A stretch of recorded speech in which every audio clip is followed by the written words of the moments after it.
This podcast is a member of the Place to Be Nation family. Visit us at placetobenation.com, the only place to be in your pop culture world.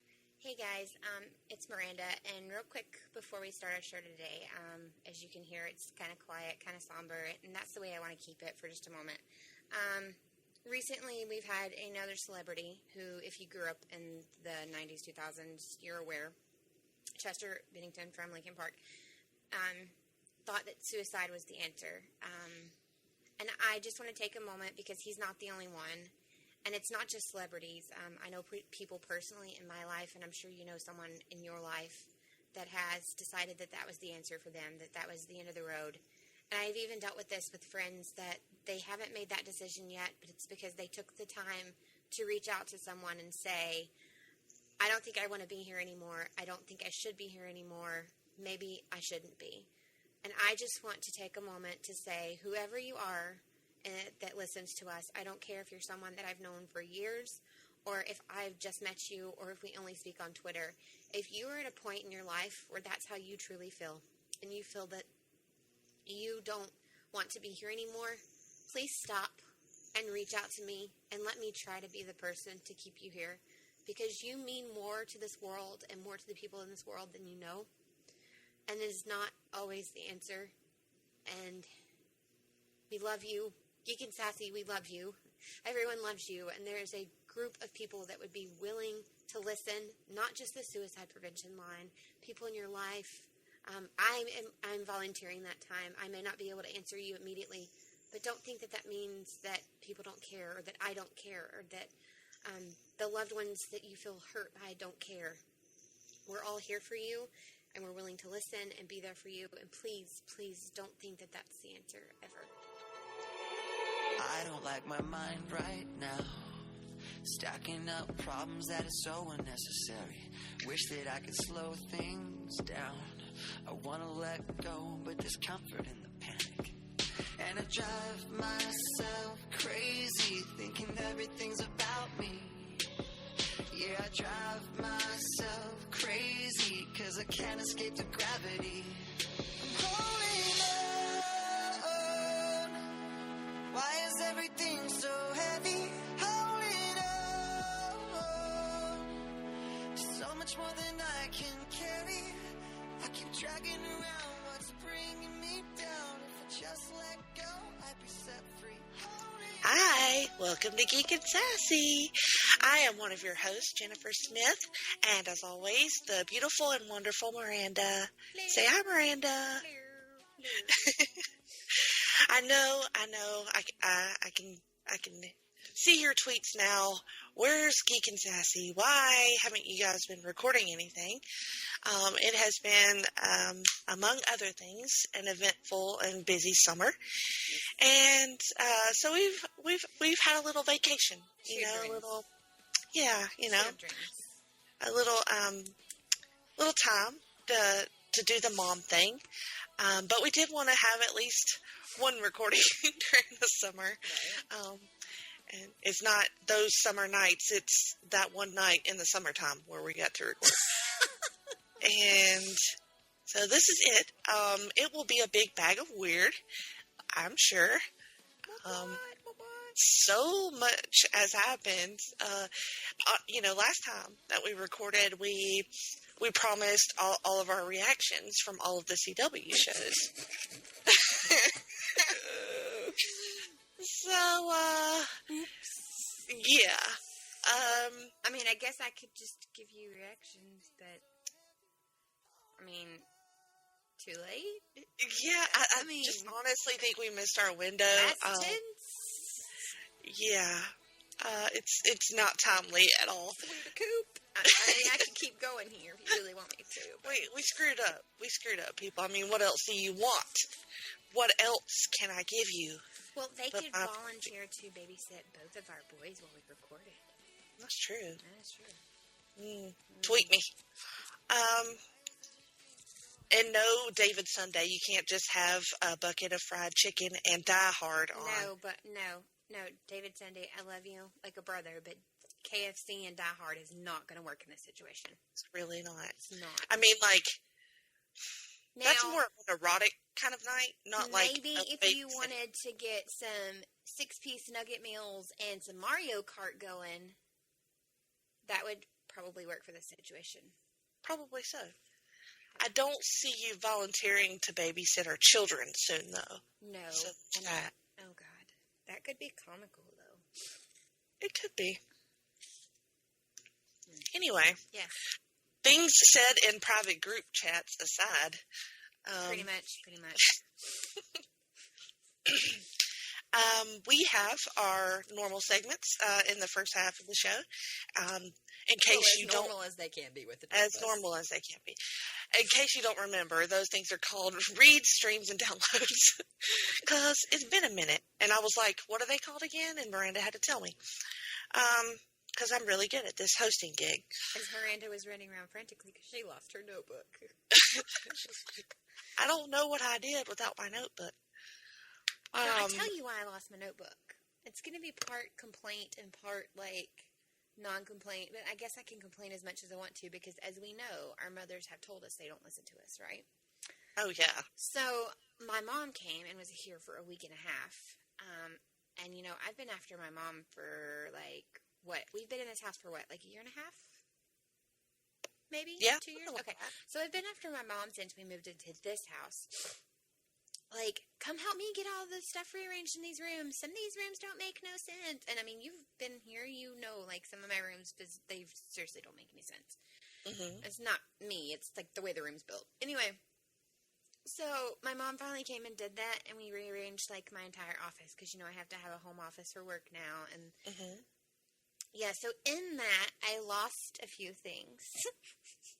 I found them, but, I misplaced them. But... yeah. Or did she misplace them? No, because she was trying very hard to do the, what are we actually getting rid of here? And what are we keeping? And what is, I stop touching that, Mom, because you're going to lose it and make me go into a hissy fit. She even said that at one time, so. Yeah, that would be really awkward helping somebody else clean out their shit. Well, she was more in charge of, rearranging and hanging all the things on the walls and... telling me what would fit better in this place or that place, and then saying, okay. Yeah. So you had to be actually determining what stays and goes. Right. But which is a suck job, anyway. Oh, yeah. Because my mind always goes well, I might need that one day. That's I haven't needed it in, 10 years, but one day I might need it. That's exactly what I was doing. I somehow managed to get rid of 3 bins, and I say bins, and everybody's going to be like, well, what size are these bins? Okay, really? You're going to go that route on me? Anyway, I got rid of 3 bins of books. Yes, I did. I don't know how I did. And then she picks up my long boxes, and they're like, what are these? And I'm like, put my long boxes down! And she's like, what's a long box? And I'm like, Mom, you read comics? You don't know what a long box is? And she looks at me with, this dumbfounded face, this whole, excuse me for not knowing. I was like, just put those down. And she's like, do we need to go through these? And I was like, don't even. That's a whole nother, don't. a whole nother venture. I said, I just got rid of 3 bins of books for you and my husband. Well, don't make me touch my comic books today. Yep. Not today, Mom. Mm-mm. All right, so in between all of that and all of the other 1,000 things that we've had going on, have you managed to read anything? I did.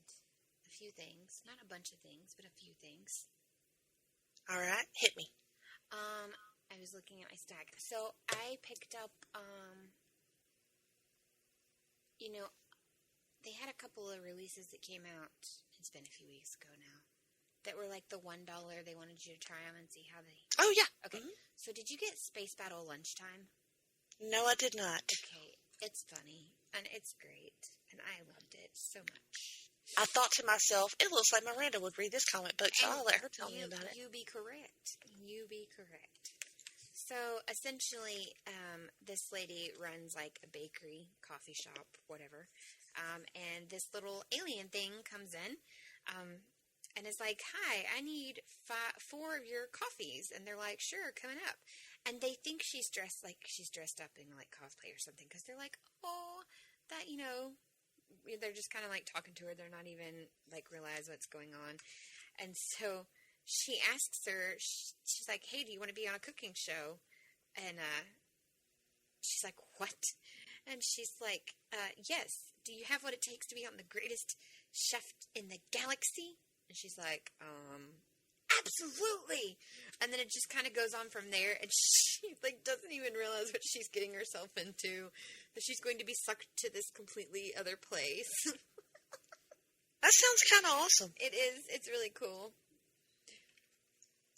What is that from? Who's that from? So it is from Square One Omnipress. Yeah.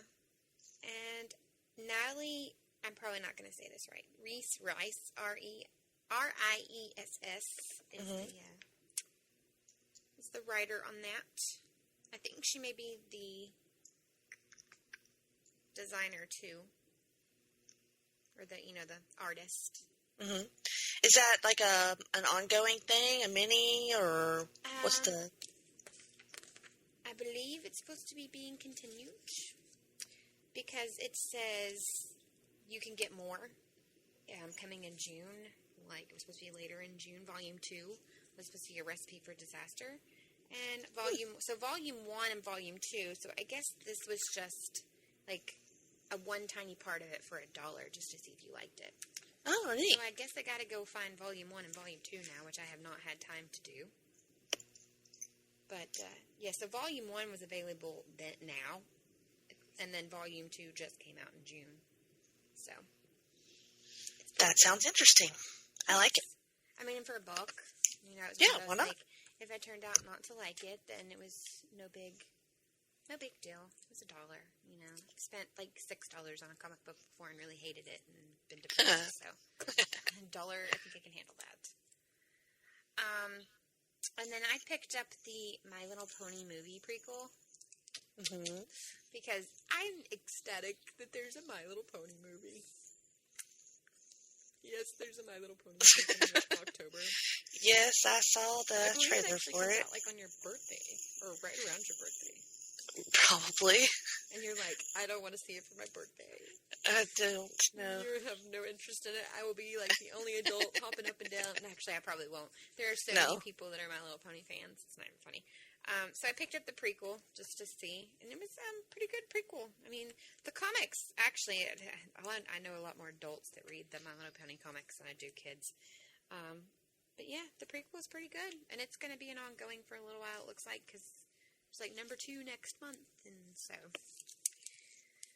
artwork is always pretty good on those. Looks almost identical to the show, so yeah, it's pretty excellent artwork. Awesome. I liked both of those. And of course, I've just been trying to, I was so close to that Goodreads goal. I was like, I thought when we recorded last time, which has been like forever ago. I was like, yes. Yeah, I'm going to get my Goodreads goal. What? I was like, yeah. I haven't met it yet, but I'm only like 3 away at this point. So. Oh, we can do that. Well, I know I'm going to do that because clearly I have until the end of the year to meet this goal. But my point is, like, I thought I would have already met it by the end of the summer. Mm-hmm. But that did not happen either. But, I mean, we had family here for 2 weeks. I was gone, and then I had family here, and then I was gone, and then I had family here, and then now nobody's finally here, but it's time for me to buy all back-to-school stuff. So, right. But I did get through... I finally read The Woman in Cabin 10. Mm-hmm. Our friend Bianca started reading it. I think she's finished with it now, but she was digging it too. It was one of those, if you liked Girl on a Train. Did you like that? I did not read that. You did not read that? I loved that book. It was one of those, like, if you liked that, then you would probably really like this. And I also really like just mystery in general. Mm-hmm. So it was really interesting. Who's the author? That is by, because I always forget, by Ruth Ware. She was not someone that I had read before. She is an English or British, I believe it's British. I hate to say British because that doesn't necessarily mean, yes, she's from England, so she... But yeah, so the book itself, it's about a journalist, Lo Blacklock, and she writes for Travel Magazine. She's been given the assignment to go on this luxury cruise. So it's not like the big cruise liners. Like, it's a small, like a very small, intimate cruise liner. And it's only like 12 cabins, 10, 12. I think it's 10 cabins because that's the whole thing. Like, it's cabin 10 is the last one. Yeah, so it's 10 cabins. And at first, you know, it's kind of nothing but pleasant. It's very cushy, very plush dinner parties, elegant guests. But as it goes on, you know, and it actually doesn't take long to go on, things happen, and she's pretty sure she's witnessed a murder, or what she thinks is a murder, or a cover-up of murder. She's not sure, and no one believes her. And there's several reasons why no one believes her. And it's like, 1, there's nothing that can be found. 2, something that happened to her right before she came on the cruise ship. 3, she does take medication for anxiety and depression. So, the guy that's in charge of, like, the police, like, they have their own small, like, little security detail, doesn't believe her. And it's the whole story of her trying to, like, I know I'm not crazy, what is going on, trying to figure it out, pushing for answers, and him still not believing her. And then what finally, like, transpires because of all this. It's just very, very interesting, because it is not at all what I thought would end up happening when you get to the who you think. Well, there's a part where there's always a whodunit in a mystery, basically. And there's a part where you're like, oh, it's that person because of this reason. And then they reveal part of the answer. It's not even the whole answer yet. And you go, what the? So a red herring. Yes. And I kind of like those because even the books where I figure out who it is, I like those. But this one I really liked because I thought for sure I knew who it was. I knew for sure who it was. It was this person, and this person had helped them, and this was why. And oh boy, was I wrong. Awesome. It was very good. Very good. I like it when books surprise me like that. And I have been trying to go through, like the Agatha Christie books when I've had a moment to read. Of course, they're super quick reads. Because, you know, one of her books for the first time ever will be turned into a movie with some big, big names. Oh, yeah. Really big names. I'm super excited to go see that one. That is Murder on the Orient Express, yes, right? Which is the hero. I can always say it like really funny. Yeah, Perot. Yeah. Yeah. Who's a detective? Perot. I don't know how to say it. Hercule Perot. Yeah. Todd Weber would be good at saying that. Blah, blah, blah, blah. Yeah. So, because, you know, she's had TV shows that were on, like, BBC and Netflix and things like that. But this is the actual first movie, not made for TV movie or made for Hallmark movie. So I'm pretty excited about that. So I was just trying to read That's kind of, like, amazing, though, right? It like, is. why did it take so long? I don't know. I think it's kind of along the age of, like, why did it take so long for superhero movies? I mean, yeah, we've always had them, but why did it take so long for them to be very prevalent and very in?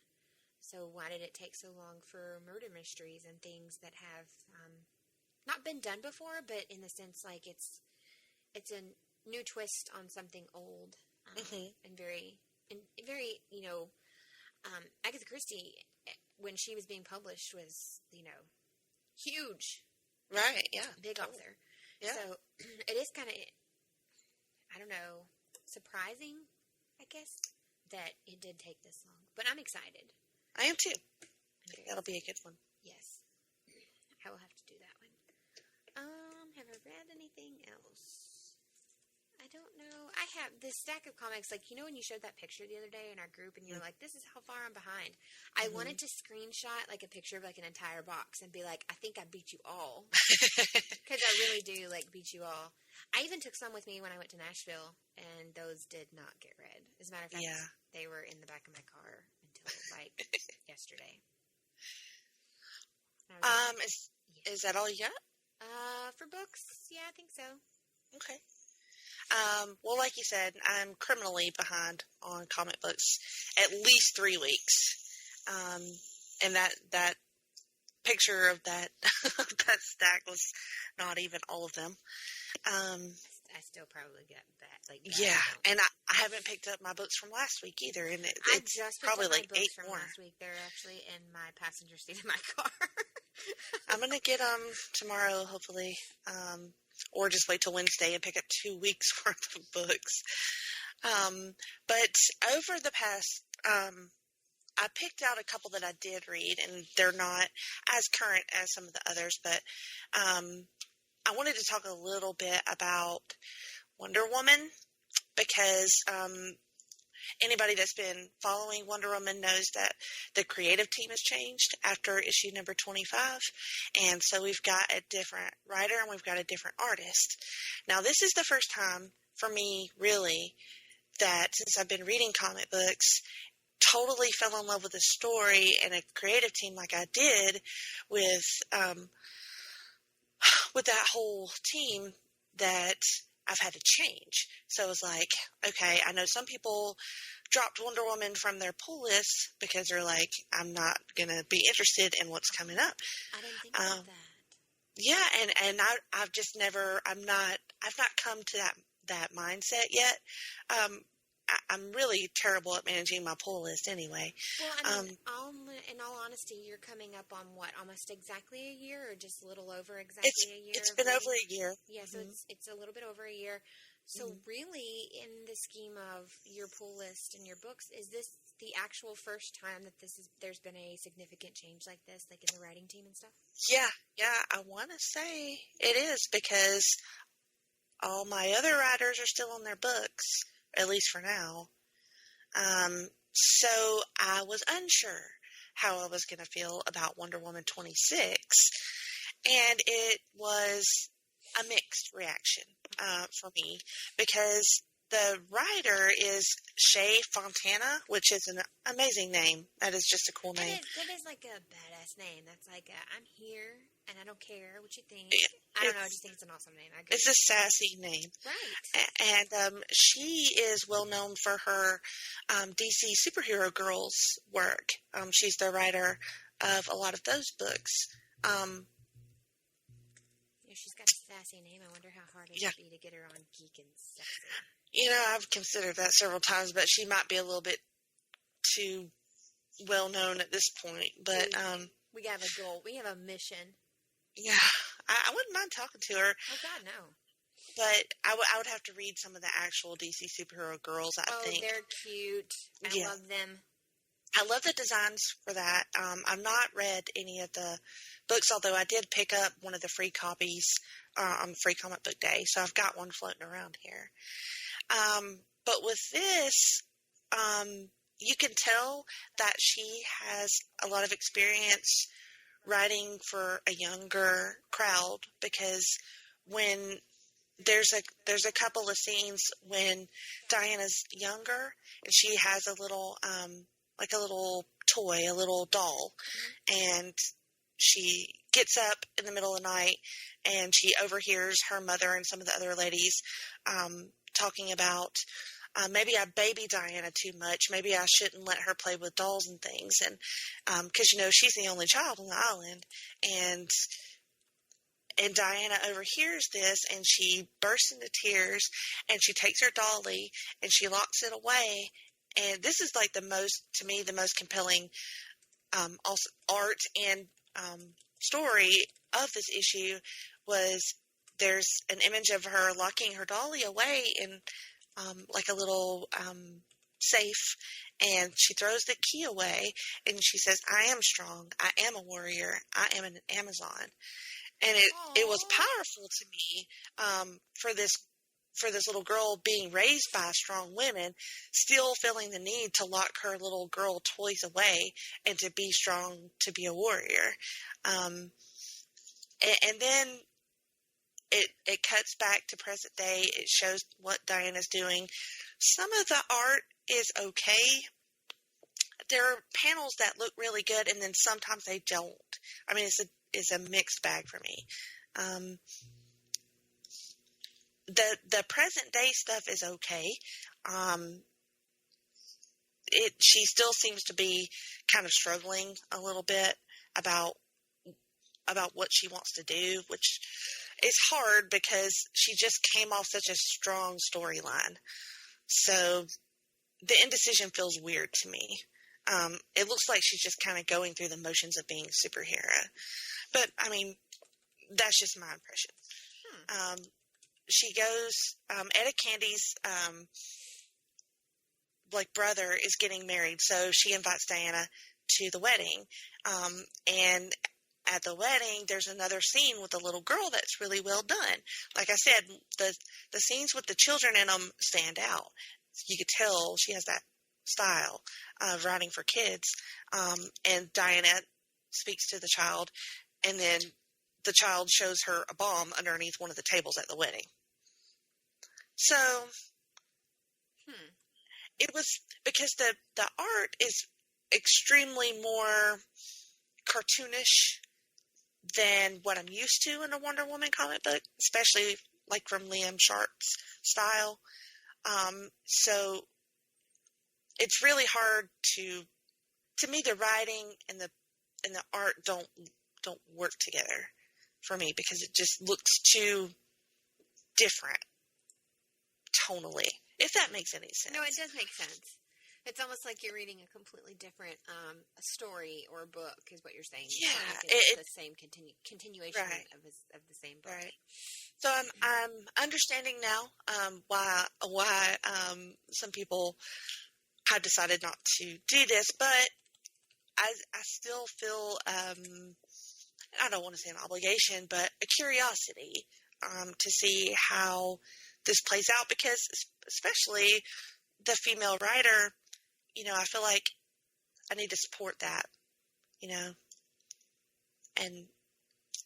it's a double-edged sword, because you don't want to support somebody just based on their gender. And you want to be objective and support them based on their content. Mm-hmm. But for me, the writing is stronger than the art, so that's at least one good thing I could say. And then something else that I read was Green Arrow number 26, which is kind of in the same vein of Wonder Woman, not quite. It's still the same writer. There's a different artist, but I like this artist quite a bit. They're doing a new story. They've kind of wrapped up what's going on with Ollie in Star City. He made bail because he's accused of killing somebody, which he didn't, and he got put in jail. He got made bail. His bail got made, and then he took off. So he's trying to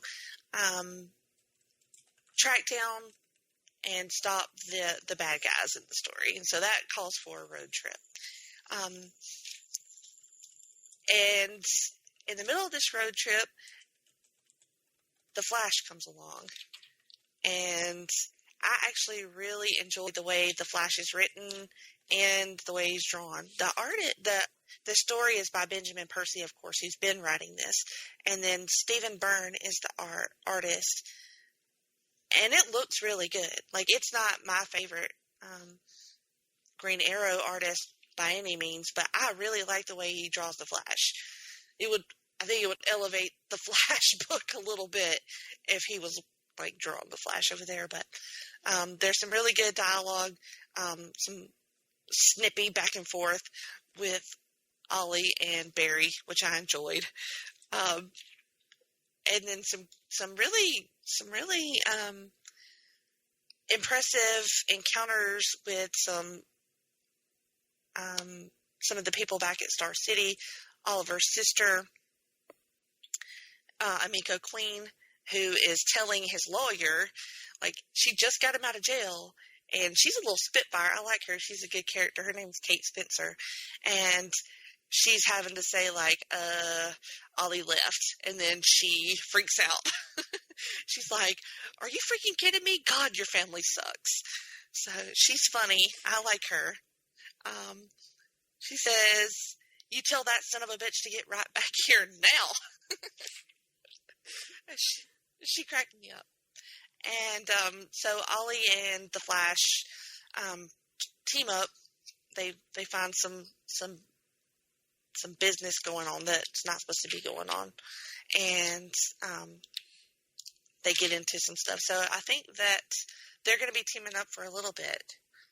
And the next issue, which I think is waiting for me at the shop, either now or it will be on Wednesday, is called Arrows and Amazons. So I'm interested to see where that goes. I read some others, but I don't want to talk about them yet, because specifically Batman, because they're in the middle of the war of jokes and riddles.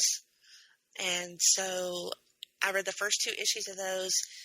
I really enjoyed those quite a bit, but I'd like to talk about them hopefully when that arc gets completed. Okay. So I can, tell the whole story. And it's really cool because Bruce is telling Selena this story that's narrated by Bruce.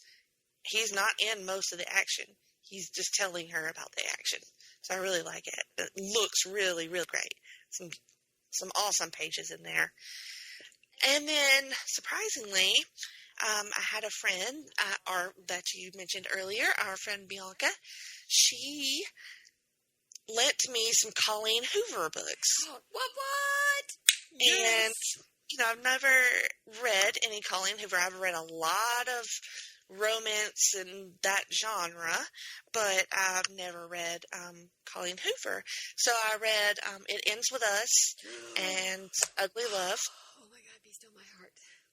Yeah, It Ends With Us is a powerful book. It is brutal, but it is fantastic.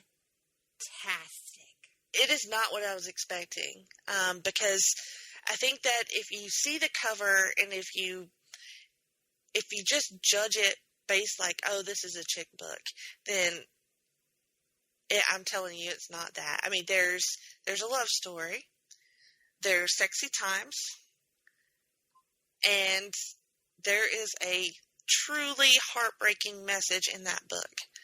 I don't want to spoil it for anybody, but it does concern domestic abuse, and it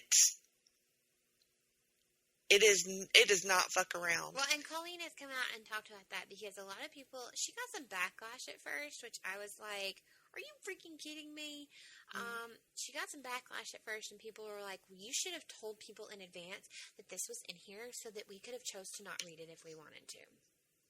Yeah, there should be a giant trigger warning on there, but, I mean, you can't tell people. I mean, right, yes and no, because I'm like, if we trigger warning everything in this world, we would literally be trigger warning everything in this world.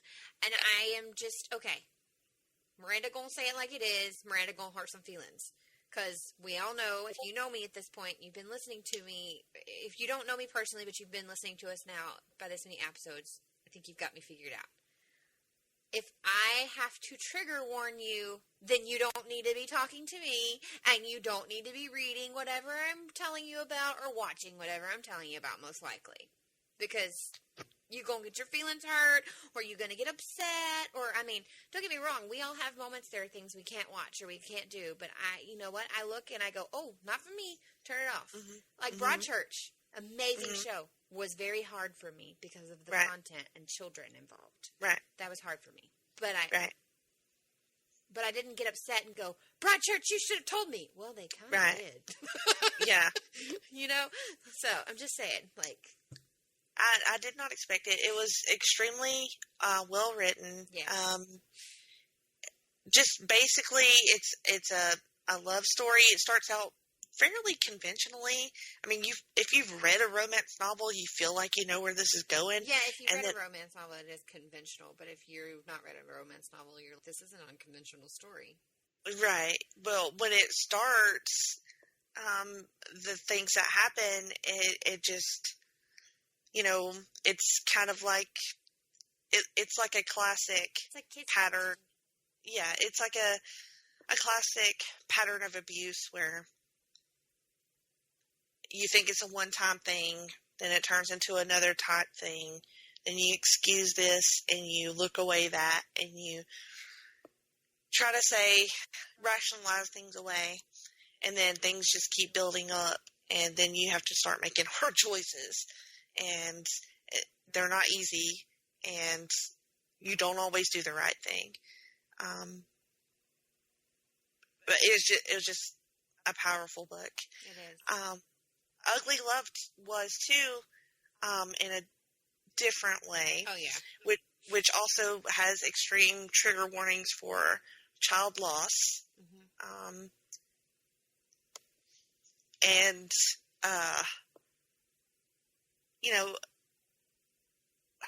that one didn't hit as hard, but it still was. It tied up a little too neatly for me, is the way that I will say it. I loved Ugly Love will actually be coming to theaters soon as a movie. Really? Yes, it will be a movie. I did not know that. Yes, it's going to be a movie. It ends with us. It's actually one of her newest books. It just came out like last year. Mm-hmm. And she said she put a lot into it, and I don't remember if she says in the book or not, but the reasons like why she wrote this and who she dedicated the book to. And no, I didn't read any of that. So apparently her biological father and her mother used to have a not so great relationship, an abusive relationship, and her mother got out, and she has, the man who raised her and is an amazing person, and Mm-hmm. her mother is an amazing person, and so she kind of dedicated, not to her mother, and, the knowing when to get out, and the doing the right thing, and, the people that say, just get out, just go on, and, Mm-hmm. it's not that simple. It's, Right, not. And then in this instance, in this book, it shows you that, because at the end, and people are going to, and you can't, if you've not read the book, you can't really, say mean things to me about this, but at the end, it's also hard because you're reading it from the outsider looking in, which is what she wants you to do. And so you have the perspective that you see that he's done some really shitty things, and he is an abusive person in this book, but he's not a bad person. And that's what makes it harder to understand. Mm-hmm. It does. It was a very fine line to walk. It was very nuanced, and she did it just perfect. It was amazing. Very real. Very raw. Yeah. Very good. Right. It was. What have you been watching? Have you had time to watch anything? I've watched a few things. So I was behind on Lucifer, which you don't watch that, do you? No, I do not. So I was behind, because when they came back on, they came back on when Gotham came back on, and finished out their season. So they had 5 episodes, and I just watched all of them, and I thought it was really funny. One of the things they did in one of the last 5 episodes is, he's the devil, and, his brother is here on Earth as well, who is one of the angels, and then his mom is here right now, too. And in one of the episodes, because, he works for the police department, and they get this case they have to work on that's at a mental institution, and they're like, this guy believes he's God. And it's, crap, what is his name? I had it in my head, and then, as soon as I started talking, it just went, but it was, the most perfect person, and I wanted to, tell you guys, because as soon as I say his name, you're going to be like, oh, yes. You're going to know exactly who I'm talking about.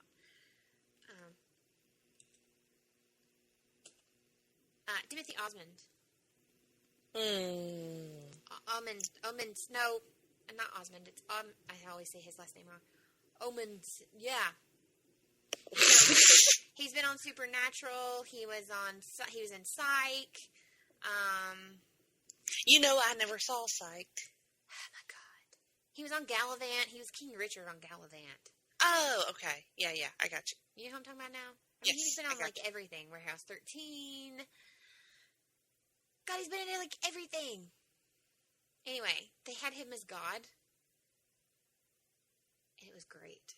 Because I can see that. Well, I was thinking, who, if they ever put God on the show, who would you pick as God? And it turned out at the end of the episode that he actually was wearing an artifact from heaven that when he bought it and put it on, he truly, wholly made him believe that he was God, and he actually had the powers of God, but it wasn't God here on Earth. So I was really disappointed after that because he leaves at the end of the episode, and here I am thinking, like, heck yeah! Like, God has appeared. Like, this is our God. Because it was perfect. Of course, you know, you've never watched Psych, but they are making a Psych movie, and that makes me happy. I do know that, yes. It makes me very, very, very happy. Side note, I've just logged on to Twitter as Geek and Sassy since I got my new phone. Because I totally forgot our login stuff. So anyway, yeah. Geek and Sassy back on Twitter. We are still on Instagram. It's just been behind. That, and I was like, do I tweet things from Nashville? I'm not sure. Like, I wasn't sure if I should put things. And I was, like, so in the moment. Like, I wasn't posting anything. I wasn't posting much of anything from Nashville. I tweeted a little No, you didn't. That was weird. I was... We'll talk about it later. We'll talk about that later. Anyway, so I finished Lucifer, and that was great. And they pretty much ended it with, like, a big cliffhanger, which they showed the season 3 clip from Comic-Con, so I have plans of watching that, because I, like, just finished Lucifer, so I was like, I can't watch you! I cannot watch you! Stuff from Comic-Con! Like, there were certain things I was like, I know, watch you! And then, of course, everyone in their dirty Gotham talk, they can say whatever they want to say. Dirty. Dirty Gotham talk. I finished the season, and I thought it was pretty good. And yes, I only say pretty good, not like really good, because there were some like moments where I'm like, and then there were some other times that was like really, really good. So that's why I said pretty good. But I did hear a pretty awesome interview about next season, so I'm really excited. Looks like we're going to finally start seeing some birth of the Batman happening. Awesome. Yeah, awesome. That makes me pretty happy. And of course, you know, yes, I understand it's not the traditional story of Batman, but whatevs. I like it. You can That's cool. Suck on that. Hashtag get your shit together, Russell Sellers. Todd Weber. Called you all y'all. All y'all up on here. At the Place to Be Nation Pop. Who don't like Gotham. Who is like 95% of us. 95% of our group does not like Gotham. And then me, I'm over here at like the 5%. I think there may be like 1 or 2 other people that's like, it's okay. And then I'm like, whoop, whoop. I'm like doing you might the want to dance check the math and like on singing that. the praises, and I think everybody else is like, no. That'd be a pretty accurate representation. Like 95% of y'all hate it, and then the other 5% of us love it. If by 5% you mean you, then yes, that's correct. I think there's some. You know what? I truly believe there's somebody closeted that just doesn't want to agree with me. I don't know who it is yet, but one of y'all is closeted. One of y'all is a closeted Gotham lover. I just know it. Oh, boy. Well, maybe they'll come out for you, Miranda. Come on support. Come out of the closet. Be my friend. Oh, my God. Anyway. So, yes. So, we'll talk about more about that later, too. Okay, yes. So, that later, too. And everybody's like, why that later? Because later. And reasons. Because Jenny says that's why. Jenny says reasons. Okay. So Lucifer, Gotham. What else did I watch? Oh, so did you watch the show? It was just a summer show. It's already off. It didn't have very many seasons, and I don't know if they're bringing it back or not. I know Susan was watching it, The Downward Dog. No, but she did tell me about it and said it was really great. It is really, really great, and I do hope that they bring that show back. The first couple of episodes, I wasn't sure if it was something that could stick. Like, I really liked it, but I wasn't sure if it was something that would stick. But it has a great story and a great message, and it's got funny times, and, like, just the fact that this dog, his monologues to the camera are just his moments with the camera. Like, because he talks. And I think a lot of people went into the show thinking, like, he talked in general, kind of like there's a really old show where the dog actually talked. Anyway. Caden. I think it was like a Disney show or something where the dog actually talked. Oh, yes. Okay. So it's not like that. He talks to you. He talks to the audience, and he can talk to the other animals. Like, he talks to a few other animals, but he, like, only barks and nods and stuff at her. Like, they don't actually, she talks to him like we talk to our animals, but he doesn't actually talk. Gotcha.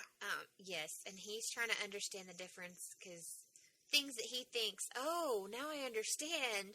There's this one episode where he's like, oh, now I get it. Now I understand. I need to show her that I'm ready. I need to show her that I can defend myself, because there's like this cat that's like just this mean cat that lives next door and keeps leaving like dead mice on his doorstep and like keeps saying mean things to him.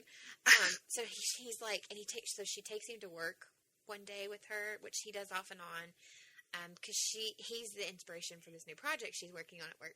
So she does take him to work with her sometimes, and he's like, now I understand what I need to do. I understand what Nan needs me to do. She needs me to step up and show her that I can do this, and that I can. And he goes on like this whole monologue, this whole thing, and it keeps panning. And in the background, you see a lady that works with her is clearly a cat lady. It's covered in plush cat toys. So you can only see where I'm going with this, right? And so he just, like, rips and tears and shreds him apart. And she's like, no! And, of course, the woman's crying and screaming and distraught. And those were collectibles. And he's like, I don't understand what I did wrong. I thought I did what I was supposed to do. Like, he doesn't.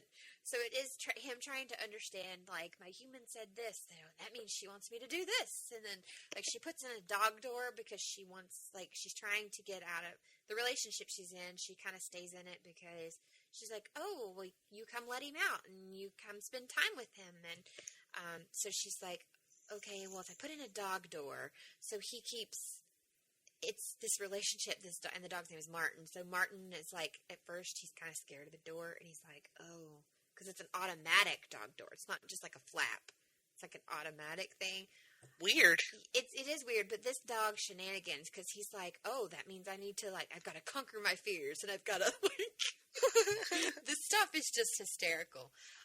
It only had 8 episodes, 10 episodes. Like, it wasn't a very long, 8 episodes. Because she was in all of them, and it says 8 episodes on IMDb. So 8 episodes.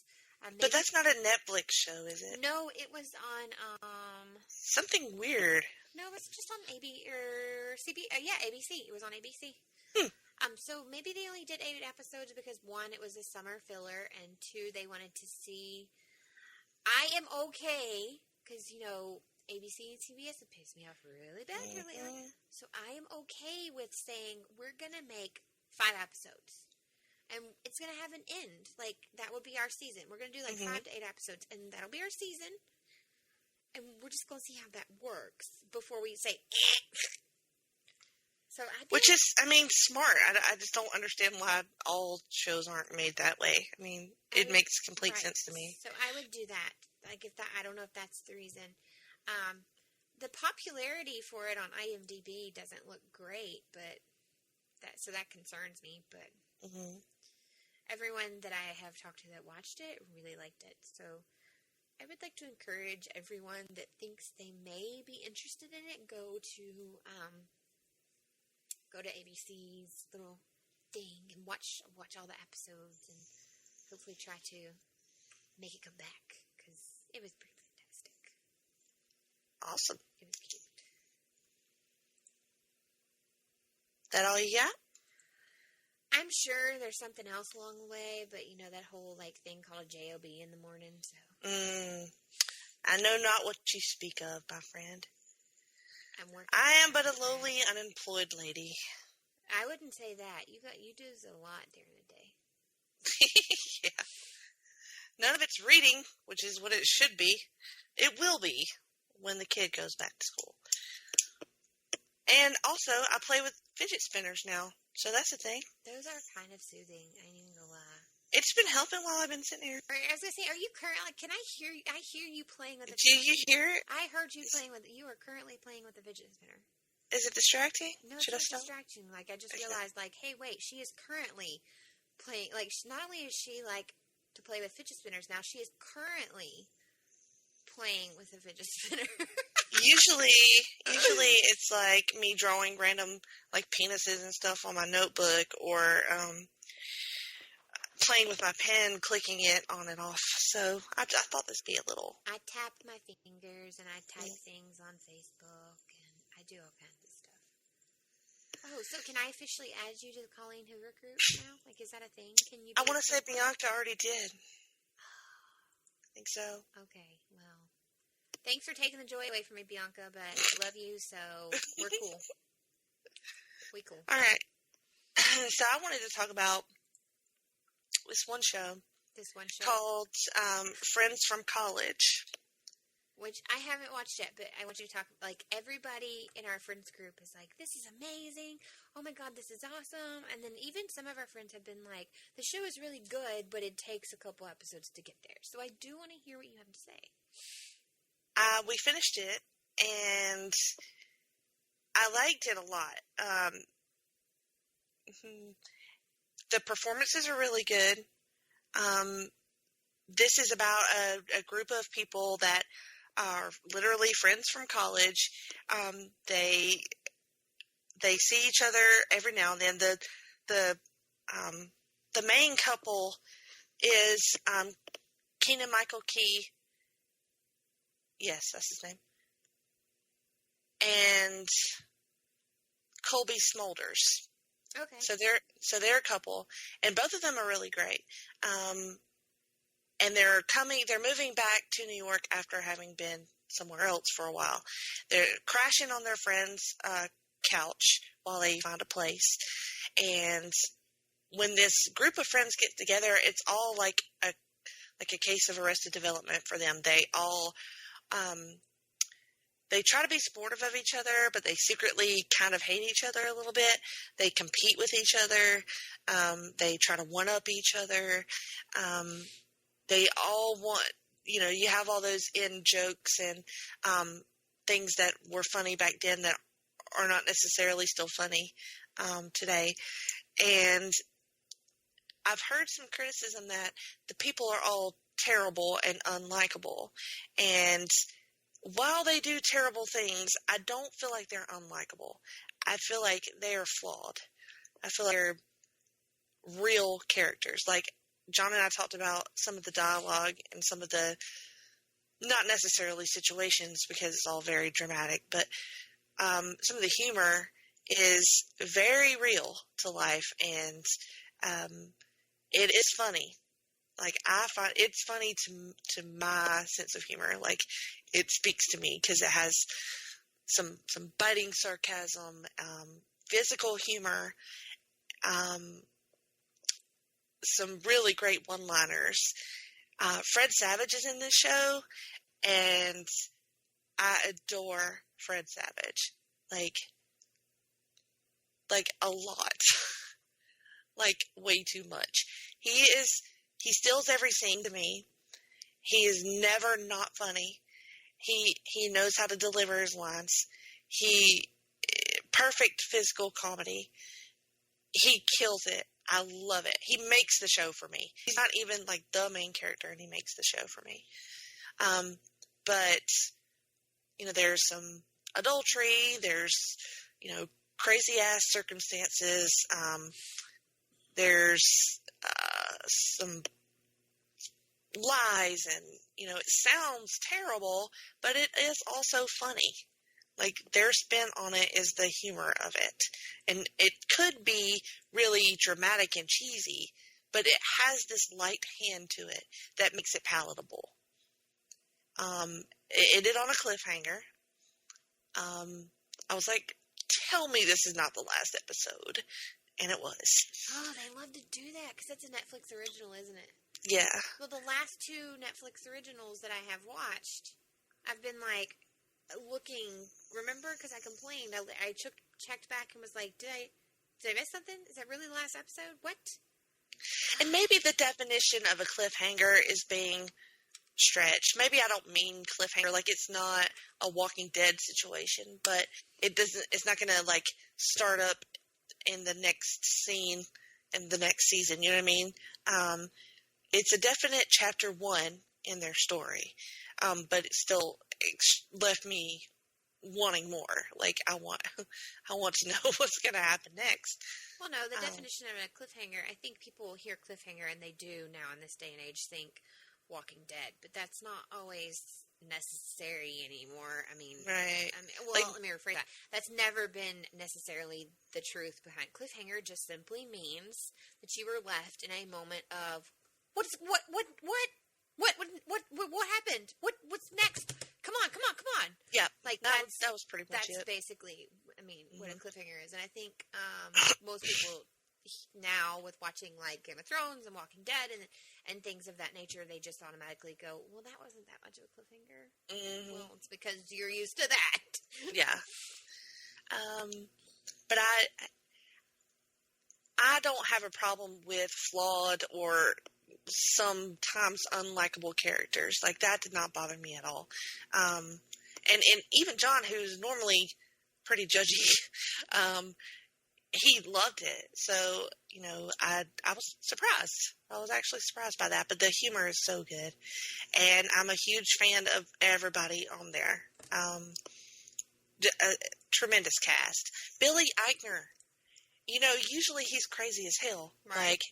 Like his Parks and Rec character, or that stuff he does on the street or whatever, like yelling and like crazy. But he is so subdued and like gathered and sophisticated. He's the grownest person on that show. Everybody else is stuck in all this, you know, in their college years, and he is the most grown up person on the show, and he kills it. He does. I was shocked. The first scene he was in, I was like, is that Billy Eichner? I had to look it up. I was like, good Lord. And I was just thoroughly impressed with him through the whole time. It was great. So watch that one. It was awesome. And this one, I just started. It is the second season of Master of None, the show by Aziz Ansari.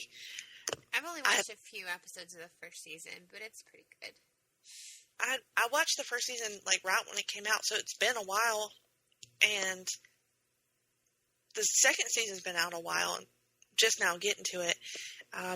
But he at the end of season 1, he ends up moving out of the country, and he's in Italy in the second season, and the first episode is shot in black and white. It looks really good. Aziz is so charming and natural, and he just has this sweetness to him and this genuine, just every facet of his personality comes out in that show. Like his humor and his heart, and it's a warm show. It truly is. And there's this little Italian boy in that I saw your show where he's like, he's so cute. Oh my God. I was flipping out over this little Italian boy. Because, you know, like if you think about Italian people, sometimes you think about like them like pressing all their fingers together in their palm and going like, ba da da da da da, you know? and this little boy does that, and it's the cutest thing I've ever seen. And he wears like this little wife beater t-shirt the whole time. And he just like, oh my God. And oh my God. It's so charming. Charming is a good word for it because it's great. We just watched the second episode tonight. Still really good. So I don't know. I feel bad for waiting so long to get on the second season. But if you are a fan of Aziz, then totally watch that because his love of that whole thing just shines through. And I think it's a big part of it because he does a lot of the work. I think he directs it, writes it, produces it, stars in it, and he's just immensely talented. Overlooked, I think. Mm-hmm. And I've been watching Preacher, although I am behind by probably 2 episodes. But that first, you didn't watch Preacher, did you? No, I didn't. I didn't start watching that one. I intended on watching Preacher, I just didn't. I was a huge fan of the first season, and I actually read the first volume of the comic books. My God, I fell in love with that. They're two different animals, and I love them for different reasons.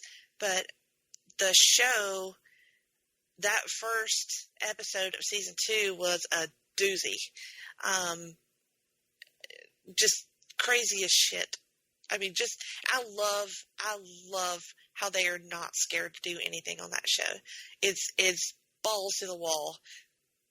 Just, and it's just perfect. I love it. It's not like anything else I've ever seen. It never reminds me of anything else. And that's what makes it, like, just stand out to me. And also Cassidy, who I have a huge crush on. I have a huge crush on an Irish vampire. But, I mean, other than, like, rewatching Star Trek The Next Generation at night and shit like that, I think that's probably it for new things. I know what I've been watching, and I totally forgot. What? How did I forget? How did you do it? I don't know.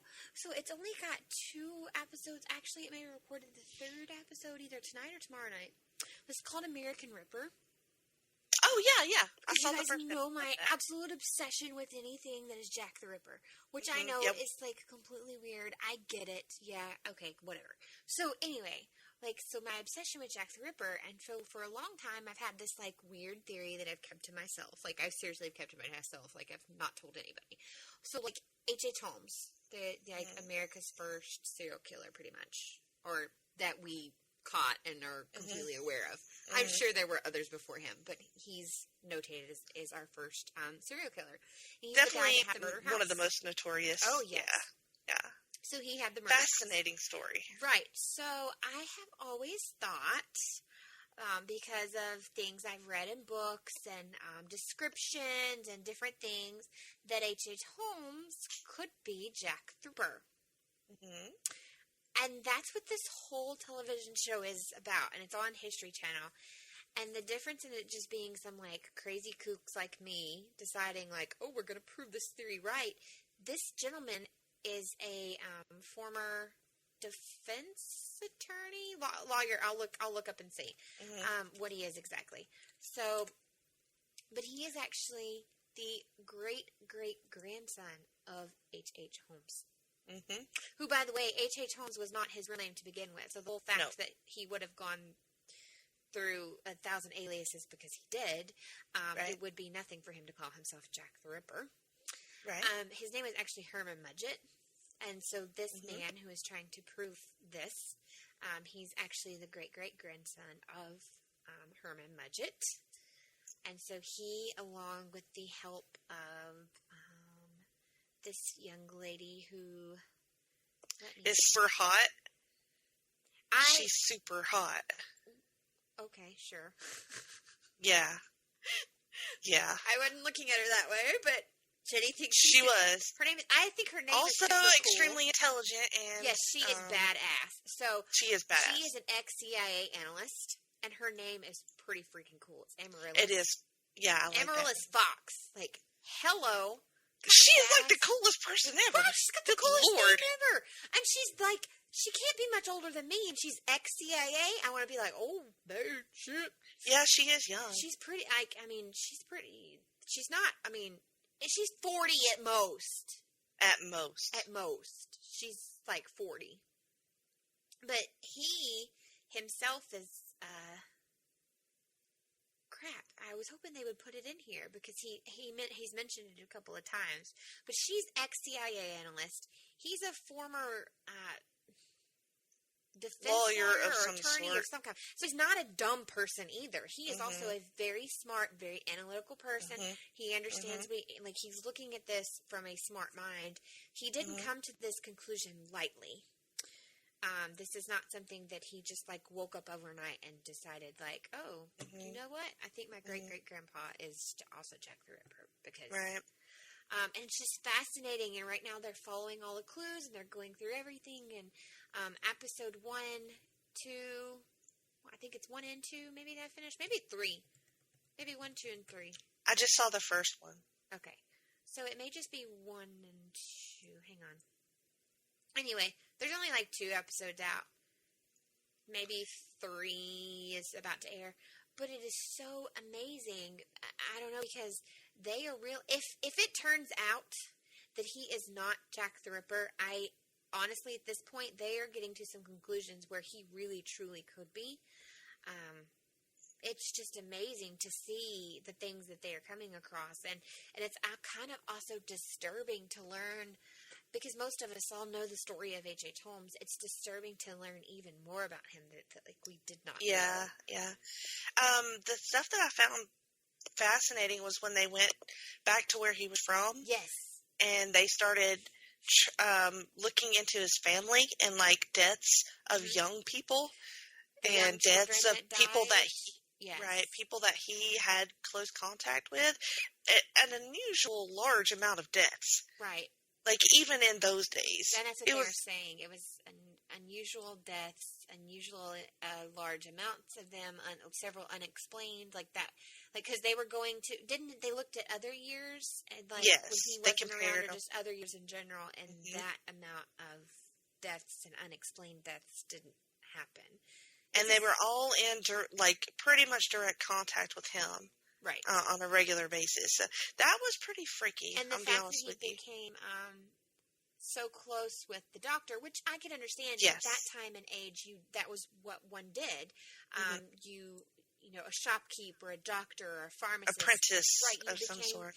Interested because you walked by every day after school, or because you needed something to do after school. And you did, like you said, you became an apprentice. But apparently he had a complete fascination with dismembering bodies and body parts, and it led to, they said when he was actually in school, when he was in college, he volunteered to take a corpse, like, that was for this, for taking apart, like, what they would get from, like, cadavers. But he volunteered to take this cadaver of a baby home and be the one to just dissect it for the whole group. Because nobody else wanted to do it. Well, nobody wanted to do it. I mean, because it's a baby. That's creepy as fuck. Yes. That part, like, made me just, part made my stomach twist a little bit. Right. And then the parts where they were saying, like, the kids that he would have been, like, 17, 18. And then right after that, they're like, oh, and he was a teacher and I was like, what? Right, yeah. They made him a teacher for, like, and he got, you know what tripped me the fuck out? Because they go to that little hometown, they have like a little museum of artifacts and stuff related to him, and then they mention his teacher years, and then this fucker goes and pulls out like an evaluation of Mudgett as a teacher, and it's like this horrible evaluation, and it's like, this guy should like consider other professions. And I just think it's amazing that one document, that one piece of history has been conserved and saved and is like now like a piece of evidence in this whole in that story. Room, they had a bunch of other pieces of, like, that town itself looked like they did an amazing job at conserving their town's history. It was fascinating to me. I would love to go, just for the simple fact of, like, looking at what they had, it looks like they've done an amazing job of preserving their town's history. It's just very interesting. It is. And like today, who would keep something like that around? You know what I mean? Like, if you had a terrible job evaluation, you wouldn't just like file it away in like mementos. Like, how did that even get saved? They said that there was the house that's been passed on for generations. I wonder if it was in there, and maybe it just kept getting passed, and then when he became famous, they kind of encapsulated it and kept it. Because they thought, I mean, this is a sad way to think, but it's also probably fortunate for this, unfortunate and fortunate for this town. Right. Because now people probably visit there, people that are like, really into serial killers, and not in the way that I'm interested in them, but like in a, like, there are some people out there that are just... Or researchers, like these people. There are researchers. There are people like me and Jenny that are just truly interested in things like this. And then there are historians that are deeply interested in it, like on a more of a researcher level, but more of a historian level. There's so many different people that I bet this little town they have probably what you saw in the video, tiny little, but they probably out on the other side of town have an interstate exit with a nice restaurant and a nice hotel and a nice. So it probably has made them money. They probably have a mystery dinner theater starring H.H. Holmes. They are probably the H.H. Holmes homestead. Like I'm telling you, probably makes them some money. I don't blame them. I don't either. Like, if you're this tiny little nowhereville town, like, why wouldn't you?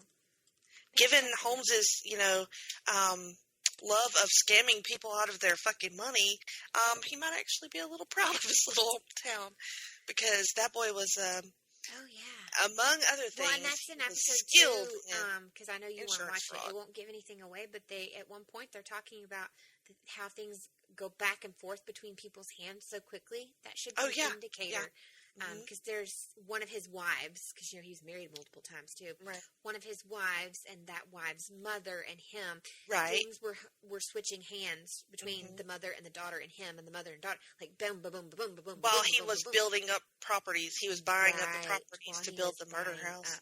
Areas, and while he was also probably not even in the country, right, when he was over in England, being Jack the Ripper, possibly being Jack the Ripper. Yes. It's interesting. I don't expect them to definitively say anything, right. but I'm interested in taking the journey. I feel like if they had a definitive answer, they wouldn't let us wait till we get to the end, because it would be like blown, like it would. That is one of the largest cold cases in, because it's not just involving America. It's involving England. It's one of the largest cold cases in the world. So I feel like if they had been able to solve this, we would have already heard about it. There's no way that they would have been able to keep it hush. I mean, possible, because hey, we're going to do this show, so let's quietly do this. And then again, it could be one of those shows where they are doing it now and only recording like 2 episodes and airing, 2 episodes and airing. I don't know. I mean, that does happen. So, I mean, they could be doing that so that, I just don't think so, because I'm looking at the clothing that they're having to wear to the different places that they're at. Yeah. I mean, it's not that cold where they just went in northern U.S. Right. It's that would have been winter. I feel like it would have just passed, like the winter. Right. They're in England right now. They're doing some. They were in England for all of episode 2, and looks like they're still there for 3. Okay. Well, I'm gonna have. I'm not gonna call it a cop out, but instead of on our downloads, instead of going outside of our Place to Be Nation Pop family, I'm going to throw some love to a couple of podcasts. I wanted to say that the Hard Traveling Fanboys and Sellers Points, they did a whole Wonder Woman month in the month of June, and we're the women of BM Pop, but I felt like the boys represented Wonder Woman well. They had really great shows, a lot of Wonder Woman content, a lot of love for Wonder Woman, and I really, really enjoyed everything that they did through the month, and not just because I was on an episode of Sellers Points, but he also had an amazing interview with Liam Sharp, and Greg and Nick did some awesome shows about the rebirth. I think they're 5 favorite rebirth issues, and then they talked about the failed Wonder Woman pilot, which was pretty hilarious. And they reviewed the movie, which was amazing. So I just really wanted to shout out those dudes for throwing some love to Wonder Woman, and I commend you for representing her well and for giving her the praise that she deserves. Yay! So go and listen to all that stuff and of everything else they're doing. And we haven't talked much about this on our show. Hopefully there will be a trailer for Comic Book Theater, which we are both involved in, along with lots of people from Place to Be Nation. And some of our personal friends. Exactly. Because if you haven't noticed by now, pretty much all of us here at Place to Be Nation, Place to Be Nation Pop, if we weren't already friends, we're all friends now. Yes. Especially Maybe Tim and I, we are now good friends. I'm a little bit obsessed with Tim. I'll be honest with you. Tim, you're my buddy. I claimed you first. She can't have you. Nope. But Comic Book Theater, we did an audio adaptation of Watchmen. You'll hear the trailer probably during the break, and hopefully should be out by now. Should be. It is out. Is it? Okay. Yeah, and it's difficult to explain. It's amazing. It's difficult to explain. You might not know what the fuck you're listening to, but it is you will never hear anything else like it. It is somewhat unique and somewhat? Yeah. I would say very unique. I would say very unique as well. So what have you got for downloads? And that'll be out in August. Yeah. It'll be August isn't a week and a half, so I don't know when in August. I think it's the end of August. Okay, so I was going to say, I don't know when in August, but August is actually not very far away, so it's not like you have that long to wait. But it is something worth waiting for, I think. Definitely. So, honestly, I don't have anything new in the downloads. So far, every time we've talked about something new, and I've been listening to a lot of the same.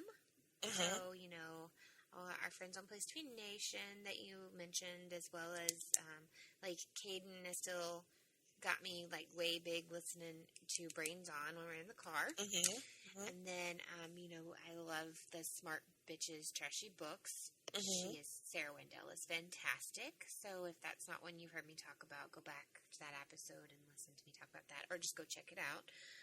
If you have kids, check out Brains On. It's a science, but it's really cool. Let me see. I don't know. What else? I mean, I have a couple others that I listen to, but it's another one of those things I'm so behind on because I'm behind on books, I'm behind on TV shows. I mean, I'm behind on laundry, guys. So Right.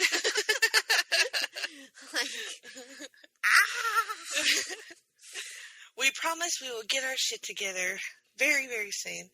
Well, I don't promise that I'm getting my shit together because I don't know that I will ever have mean it for real. I just promise that I will go back to looking like I got my shit together. There we go. That's what I meant, obviously. It's all about appearances. They know us at this point. Anyway. They know us. Well, speaking of which, when we get back from the break, we're going to have what we call... Well, we have conflicting versions of what we want to call this. Yeah. You tell your version of it. So I say for the next little bit, and I don't know if it's going to be super long. It might be. Who knows? Because it's us. Jenny and Miranda are just going to talk about random shit. Random shit with Jenny and Miranda. Yeah. Coming up next. Stay tuned. Yay. Promotional consideration paid for by the following.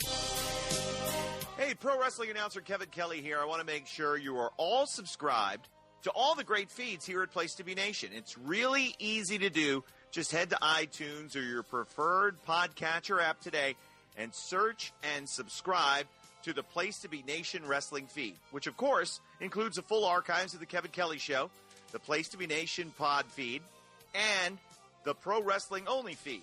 Subscribe, listen, and then rate us and leave feedback today. And be sure to give Justin your true thoughts. I mean, don't hold back. After all, he is kind of a jerk. Just listen to Scott.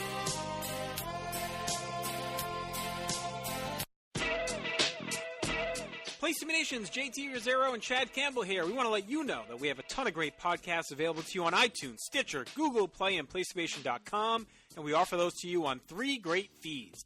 On the Place to Be Nation Wrestling feed, we bring you the Mothership, the original Place to Be podcast, as well as Main Event, Lucha Afterground, and our monthly pay-per-view reaction shows, as well as the Our Vantage Point podcast and Jeff Learns Wrestling. In addition to these full-length shows, we also deliver quick-hit pod blasts on topics old and new. Over on the Pro Wrestling Only feed, we dive deep inside the wrestling business with a stacked army of experts leading the way. The feed features potpourri shows such as This Week in Wrestling, Greetings from Allentown, Psychology is Dead, Puro Potpourri, Stacy and Elliot's Bogus Journey, and the Military Industrial Suplex.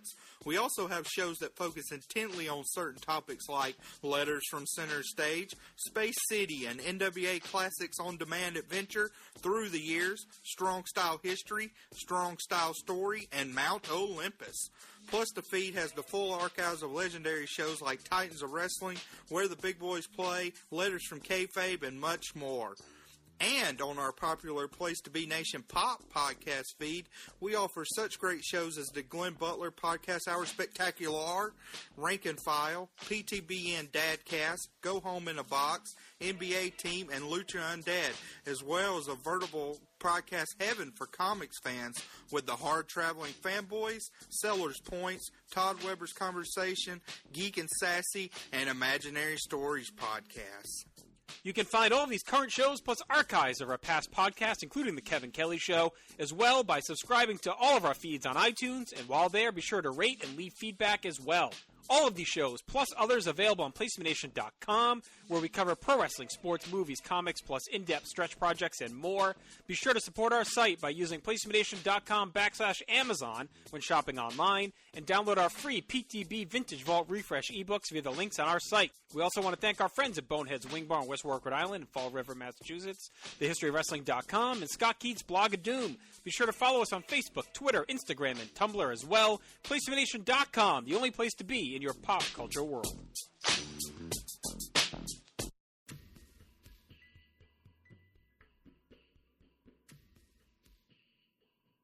Coming soon from the creative minds of the Place to Be Nation Pop Network. The audio adaptation that no one was asking for, but everyone deserved. Place to Be Nation Pop Comic Book Theater presents Watchmen, an audio feast for your ears. Thrill to the exploits of the comedian. These are demons. It's an intergalactic invasion into this space through people. They have sexual rituals, some of the most ancient Egyptian rituals where they believe they are possessed by entities, space aliens. Silk Spectre. Good. Hey, licking your finger, it's like licking a battery. It's all sort of... Night Owl. Yeah, well, you know how it goes. Sometimes I come down here and sit around a little bit, think about the times when we were making the towns, doing the drugs, fucking the rats. Dr. Manhattan. Clearly, you don't really care about what stimulates me. Ozymandias. Puta, the Soviets, Vietnam, anyone? Mila Jovovich? And Rorschach. But what it doesn't change is the fact, and this is something we can all agree on, that all of the whores and politicians will look up and they'll shout, "Save us, JR," and I'll look down and I'll whisper, "Mom." You won't believe your ears. You won't believe the dark places your imagination will take you. Featuring cameos from some of your PTBN favorites. Baby, that's quite a drop, I said. Oh, they're just paying me to handle monsters in outer space? No. Maybe it was a couple of guys and they overpowered him. He cometh up and swerve, cut down like a flower. Fly me to the moon, let me fuck amongst my stars. Oh, I guess Dr. Osterman finally arrived. Remember Scooby Cat. Okay, number one, big blue dick. You don't bring it up. It's big, it's there, it's wagging. It's Watchmen, the greatest graphic novel of all time, as you've never heard it before. transformed into the most self-referential collection of in-jokes on this or any other medium. Only from the hard-traveling fanboys and Place to Be Nation Pop.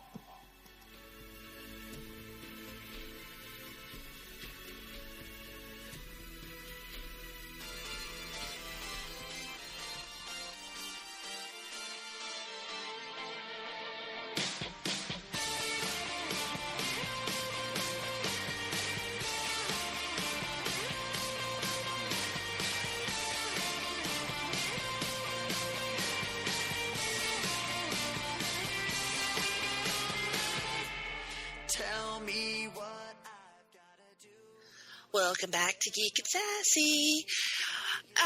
In our, let's call it, one shot.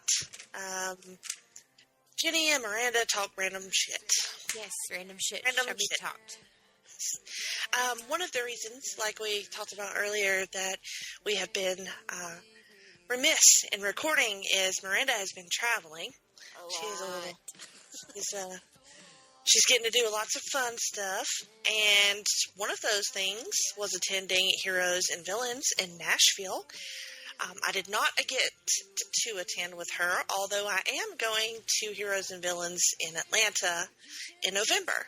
So she can kind of clue me in, give me some little tricks and some con advice, and tell us who you saw and what you did. So I went with the whole intention of, like, I would meet Stephen Amell, I would meet John Barrowman, I would meet everybody, and I guess the realization is that doesn't happen. What I want to explain quickly to people that are not familiar with cons or only go to small cons, or maybe you've only been to one ever, is that things are expensive. Y'all need money. Lots.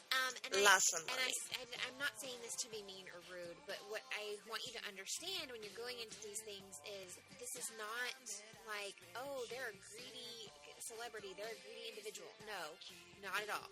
You have to understand, and for example, with Heroes and Villains, like people that used to be volunteers that would help put the show on, put everything together, they are actually paid. So they are paid. The venue has to be paid for. There are there is a food court inside Heroes and Villains Fan Fest. So, yes, there is a food court that has to be taken care of. There is security. They had full security. They had Nashville police officers that were working just that event. They had EMTs that were just at that event. Of course, like I said, the venue, paying the celebrities to be there, paying the photographers to be there. So when you go to these things and you look at it and you're like, $40 for a selfie with John Barrowman, $30 for a signature, please know that he is not getting all of this money. Part goes to the person that is there working with him as assistant. Some of it is him. Some of it is the venue. Some is that police officer that's making sure that you're safe. Some is that EMT that hopefully you don't have to use. So just think about that when you're going to any convention. Just, word to the wise. But things are kind of pricey, so when buying your ticket, if you get lucky and you get a ticket like I did, where it was $20 for a 2-day pass, which is phenomenal. That's an amazing deal. Right, it is an amazing deal. But if I had, and I did go into this saying, like, hey, this is my first year at this convention. I want to see how it goes. I want to see how I like it. I will say it is something that I would do again looking at one of the Platinum or the VIP or something larger, because you do get photo ops, signatures, and all of those included into your price. Like that is, it's a bundle. So the whole, like, I'm going to meet this person and this person and this person, it's just not obtainable. One, the line to meet each individual person, they have different times. So if you have to kind of pick and choose, like, I will meet at least this person. And that's kind of what we did. Because I took my nephew. My son went with us for a few hours. So my mom came and met us and took him because he was kind of done after a while. And mine and Jenny's friend Blake went with me. And then my cousin met me briefly up there for a little bit. So my cousin was determined. he would meet Stephen Amell. So before we got there that morning, he did the Stephen Amell line, which was crazy long. He got there like an hour early just so he could get in the Stephen Amell line. So he did that. How long did he have to wait? Well, they didn't even open the doors. So to get in at 9, you had to have a certain ticket, and he didn't have that ticket. So he was allowed to line up outside, but he wasn't actually allowed in the con to buy the to get in line to buy the signature until like 9:30. So you get in line to buy the signature, and then you get in line to get the signature? In some cases, yes. In like the case of John Barrowman, no. We just got in line and we paid his assistant, and then he signed immediately. But like for my cousin, he actually had to get in line, pay, and then get in another line and have his stuff signed. So how long did he wait for Steven? Total, it was like an hour and 45 minutes. Yeah, which, I mean, I guess is not bad, but then at the end of the day, and he had his brother-in-law that he helps take care of, and, you know, he was kind of done at that point. He was like, I don't know how much more of this I can take, kind of issue. Because he's a lot like Caden. Just on a different spectrum. So not having it. He was done after a while. So they did that. My nephew did try to get into Rooker's line for a while, and he was very unfortunate, and it wasn't the venue's fault or anything, but it just so happened that they had scheduled his lunch break. So my nephew was like, I'm not going to stand here the entire time that he has his hour and a half lunch break. Yeah. Even though that I would be like the third person when he came back, I have to stand here for an hour and a half to guarantee that I am the third person in line when he comes back, and I've already been standing here for 45 minutes. Yeah. So it's things like that that you just kind of have to take into consideration. Overall, it was a fantastic event. I think the people that are in charge of this event do a phenomenal job. The guys... I will say everyone at this event, because I've been to places, I've been to other conventions, I've been to book conventions, I've been to other, like, geek-related conventions, I've been to, because I grew up big in FFA, so I've even been to, like, farming conventions, farm equipment conventions, I've been to, like, tons of different, like, huge conventions. And I will have to say, this is the first time, like, our friend Blake was calling, he's like, everybody was, like, Canadian or something. Because literally, you would you would bump into somebody, and you'd be like, oh, I'm so sorry. And they'd be like, no, really, it's my fault. And you'd be like, no, I'm sorry, no, really. And they'd be like, no, really. Like, everybody was just so nice. Well, that's awesome. Right, it is awesome, because I grew up 45 minutes outside of Nashville, and that is not what I was expecting at all. Like, that was not what I was expecting. So everybody was very You did get to meet Barrowman, though. I did. That was so Tell me, because I haven't asked any questions.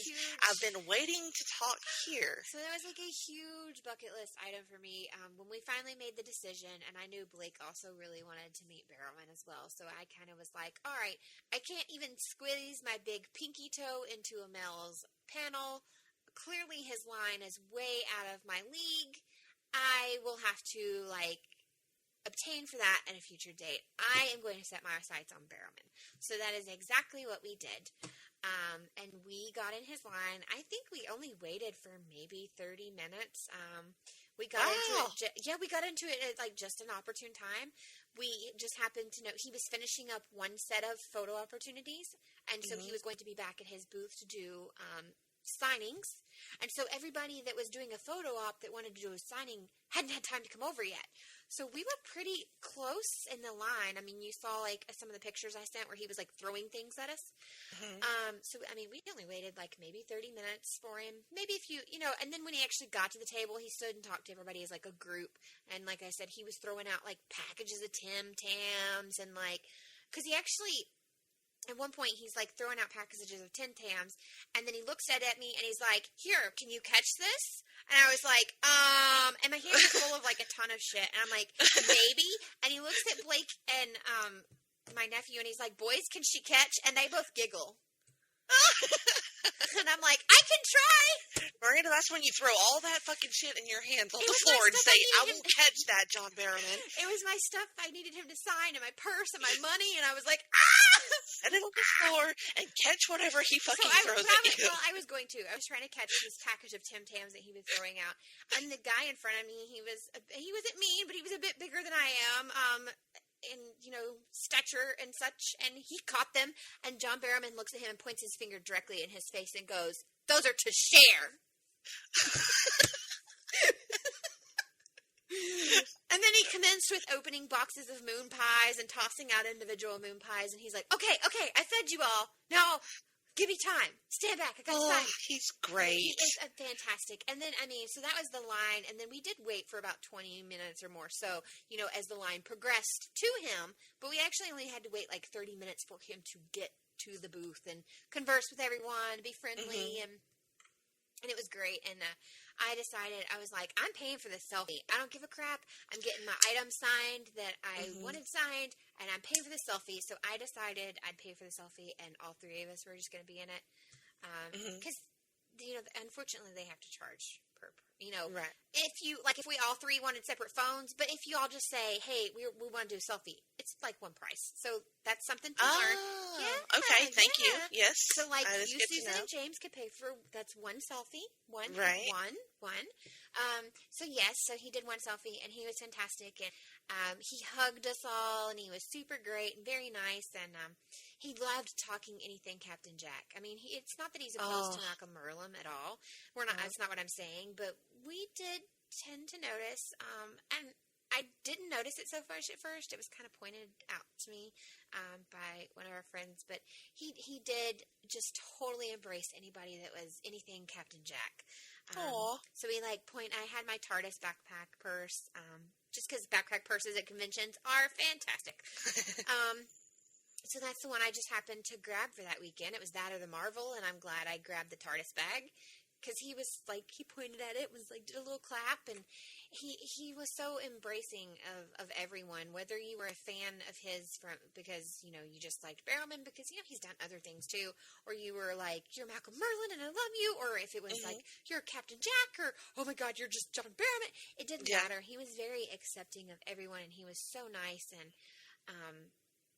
if he didn't matter if you could walk up there by yourself, or if you were on crutches, or if you were in a wheelchair, he took the time to make it a memorable experience. And then he actually had a second photo op that was just a little bit after that I haven't posted the picture yet. I need to take a picture of the picture so you guys can see it. But Blake and I had our picture made with John Barrowman in his TARDIS dress. Oh my God!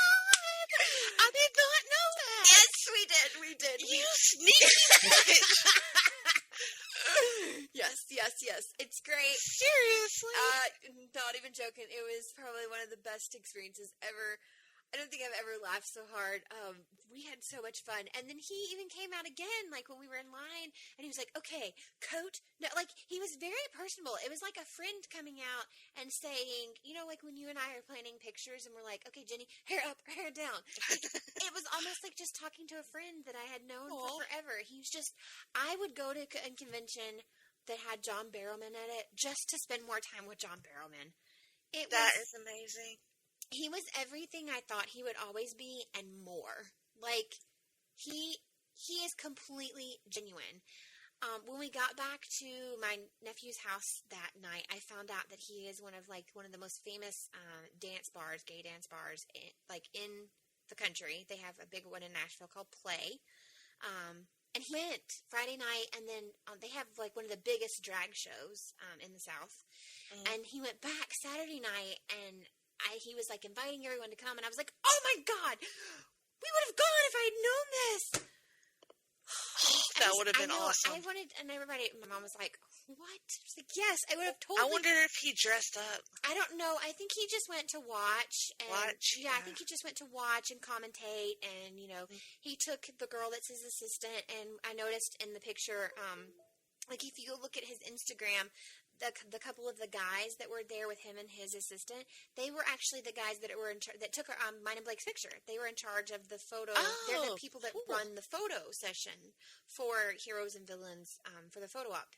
So, and everyone there, like I said, was super nice people. It was just an overall great experience. We did meet several other people just like walking around in and out. Now you could take as many candid pictures that you wanted to, but you couldn't like hop in and be like, can we take a picture together? It's just, unfortunately, it's part of the rules. It's part of the, the contract that they signed to be there, so that they're not breaking it. With like, my experience with David Ramsey was pretty freaking awesome too. Well, I know a little bit about that, but okay, so I was texting you frantically like the night before we left because my Felicity costume, thank you, woman on Etsy, who I'm going to be really nice and not say your seller name, who kind of screwed me over in my Felicity outfit department because, guys, yes, I know I could have made a Felicity badge myself, but I went the route of have one made where it was actually not printed out paper, like it was a legitimate plastic badge. And there is a seller on Etsy that makes like plastic badges because there's more than Felicity that you need badges for. You can get them for various Shield agents. You can get them for non-geeky things. There's like a ton of things you can get them for cosmetic purposes. So I ordered and paid for a Felicity badge, and I had ordered it like a month and a half before we were supposed to leave. And I realized at the last minute on the Tuesday before we were supposed to leave on Friday that I did not have my badge yet. And I messaged her, and I also messaged the group that Jenny and I are in of pretty much everybody else in Place to Be Nation. And I'm freaking out, and I'm like, who can help me? Oh, my God, oh, my God, oh, my God. And I think, was it Todd? Tim? I don't know. I think it was Todd. Todd, I love you because your idea was fantastic. I just was pissed that I had to even do this.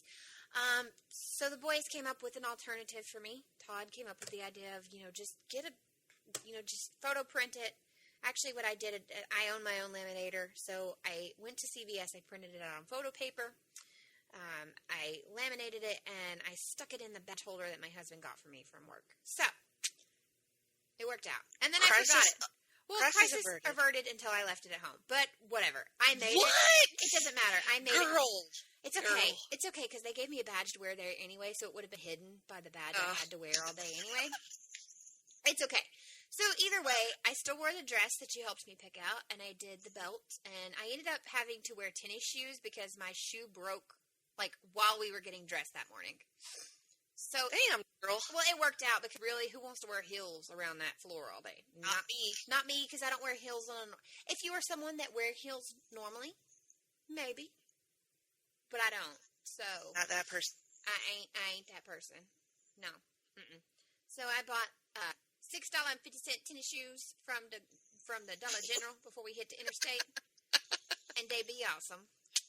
I got compliments on them all day, and I looked at a girl at one point, and I was like, Dollar General. So we're walking down through there. That's when Blake and I are trying to make the decision, do we want to take this picture with Barrowman? Do we not? Do we want to? And here comes David Ramsey, and I look up in just enough time to see, oh, my God, I'm literally 1.5 feet away from David Ramsey, and he looks dead at me and goes, Felicity Smoke, hey, girl. And I went, oh, shit. Oh, shit. Holy shit. I know, because all day long I'd been dressed as Felicity, and no one had said a word to me about oh, are you Felicity? Are you supposed to be nobody had said a word. I'm used to the cons where when you dress up, somebody's like, are you so and so, or who are you supposed to be? Or nobody said a word to me all day long. And of course, then 20 minutes after that, some girl's mom goes, she thinks you're Felicity and wants to know if you'll stand next to this arrow. And I was like, of course, because she wanted to take my picture.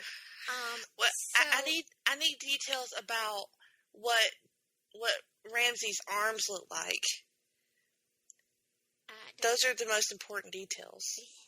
They're pretty. He does. He has some nice arms. He does. He does. But yeah, he was very nice, and I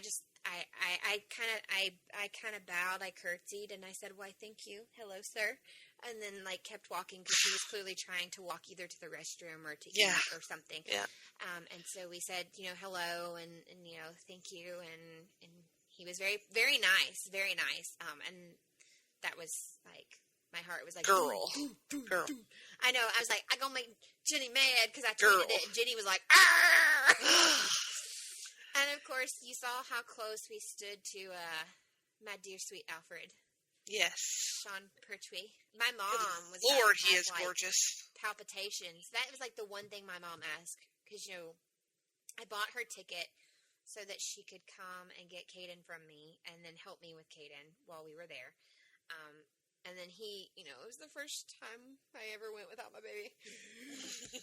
So my son actually ended up staying like several days with my mom after this event, and I came back to Alabama. So anyway. And it was fine. It was fine. Everything worked out. It was fine. But, so my mom's own request was like, well, if I'm going to have to come to this event, then you're going to buy my ticket, right?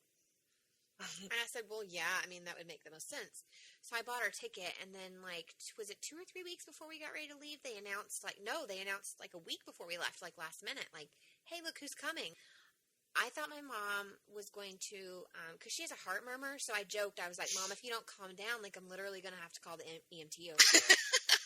Like, I'm going to need you. And then she made a comment, and I was like, I swear to God, Mom, if you get us arrested. Like. What was her comment?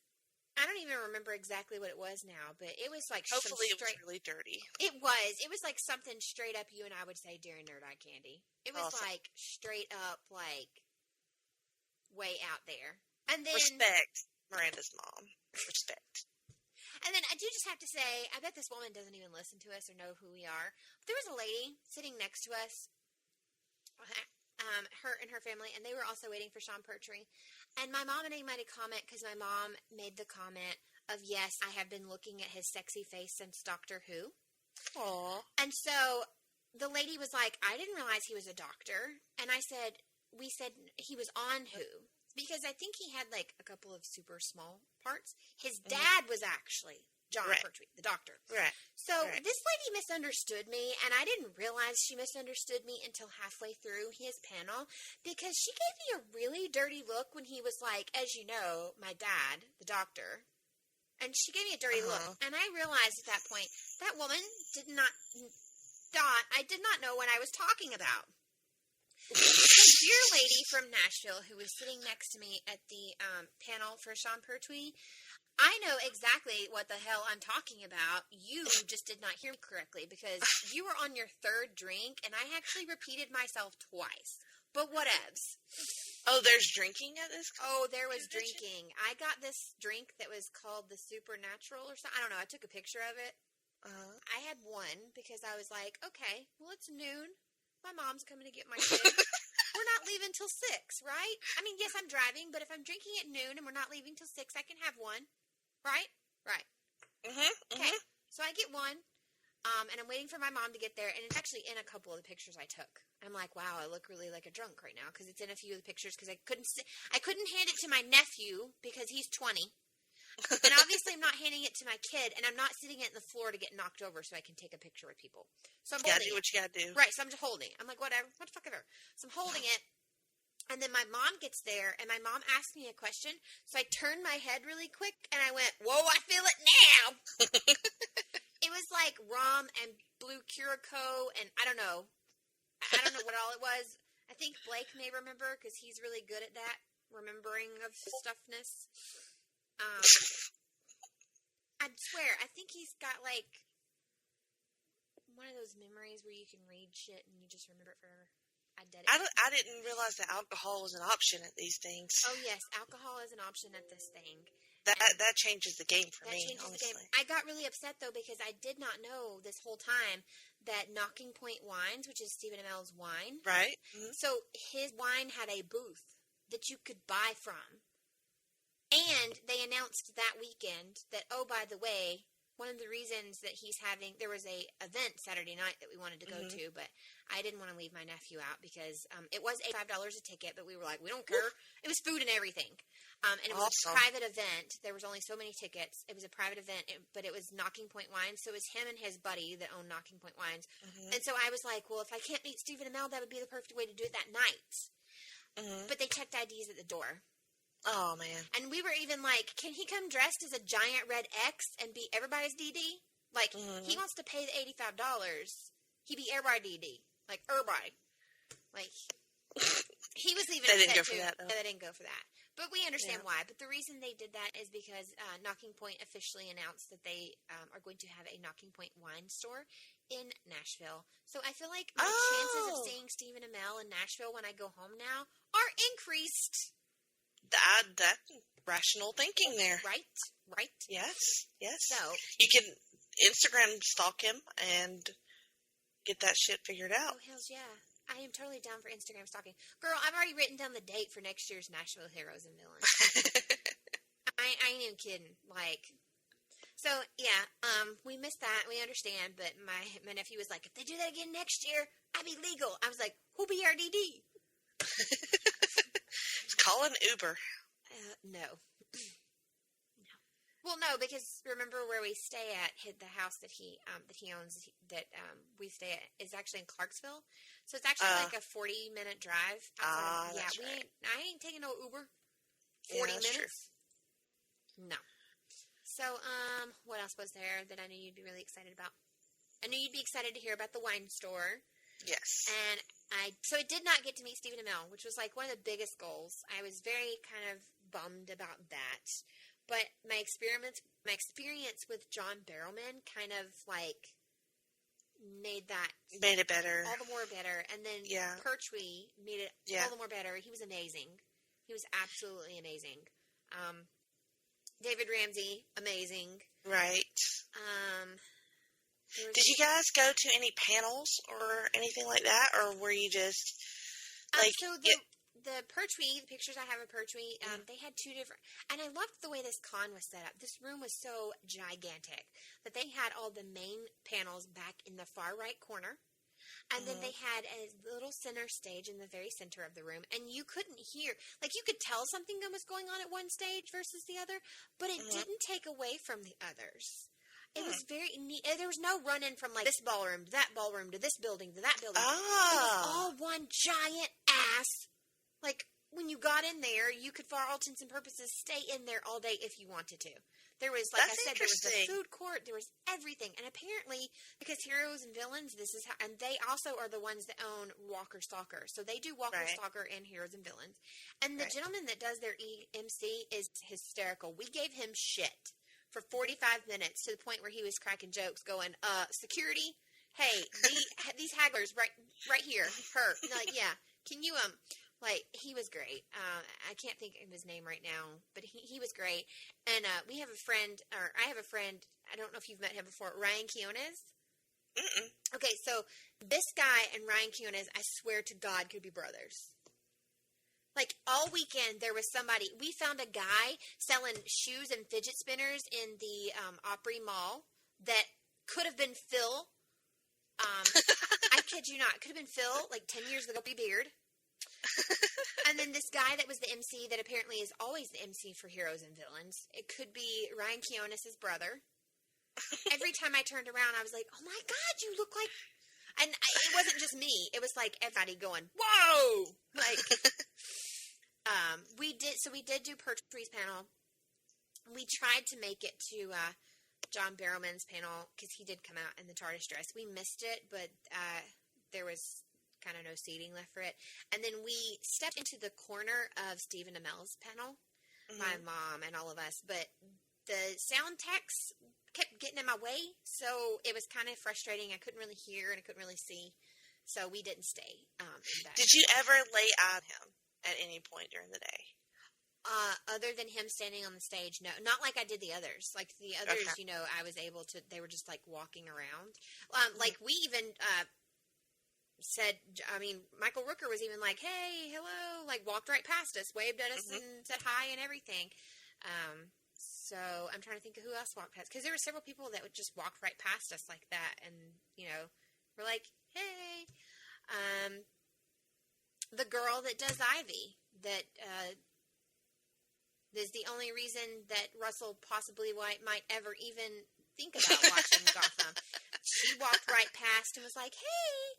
Oh wow, super sweet. Like they do. They'll walk right past you, and this is a con where they have their handlers and they walk, but it's not like this giant group of like, get out of the way, get out of the way, get out. Yeah, they walk literally right through the whole crowds of people. That's amazing. Yeah, I mean, they were just. I'm trying to think. There was another one that we did that with. Of course, there were a few that canceled right at the very end, like right before we got ready to be there. Willa Holland canceled. Melissa Benoist. Yeah, and that was kind of depressing. She was one of the ones I was like really there for. Echo Kellum, he's one that walked right past. Oh yeah, cool. He's super tall, guys. And I learned something that I don't know if I want to give it out because then everybody's going to be watching the show very differently. What? So apparently, when he does episodes with Emily. Felicity?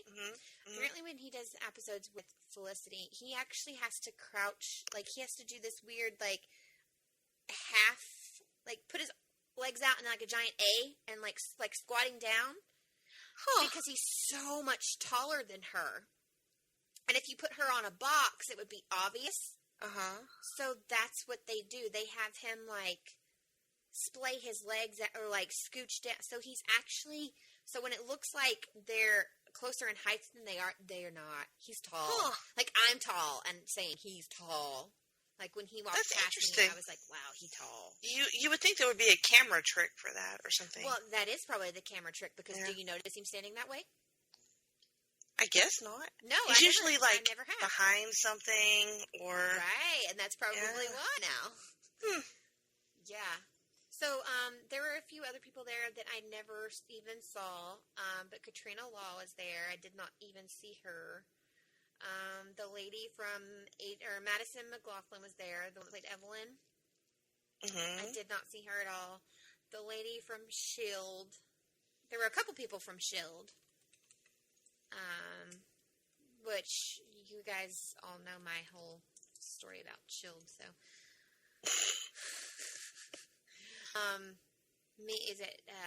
Ming? Ming Nai? Yeah, she was there, and then, Brett Dalton was there. I never saw any of them, but, I mean, I heard people talking about meeting them, and there was a guy showing off his selfie, with Ming, but I never actually saw any of them. When you take the selfie, do you get to approve it? Like Barrowman just was like we had like 10. Good. He took them all. Like he took my phone and he was like taking pictures and he was like, okay, now, and I don't know how all the rest of them did it, but this is how Barrowman did it at least. He took my camera and he was like, okay, ready? He was like, okay, take pictures. He's like, okay, now ugly face, no. Because knowing me, I would take 10 selfies and then fucking hate my face in all of them. No, and then you know what? I think he must be really fucking good at this because there weren't any that I didn't like. Oh, that's awesome. Hopefully Emil has those same skills. I'm sure he does. I'm sure he does. I saw some pictures that people had taken selfie-wise with him, and they looked really good. My cousin didn't do selfie. He just did signature.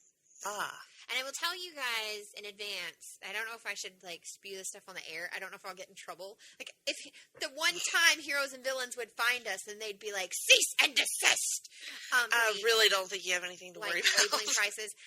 So they will tell you in advance the price of, like, the photo ops. And you can actually book those in advance, like, or, like, pay for them in advance. Like, no, I want these. Because Jenny and I were looking at them in advance.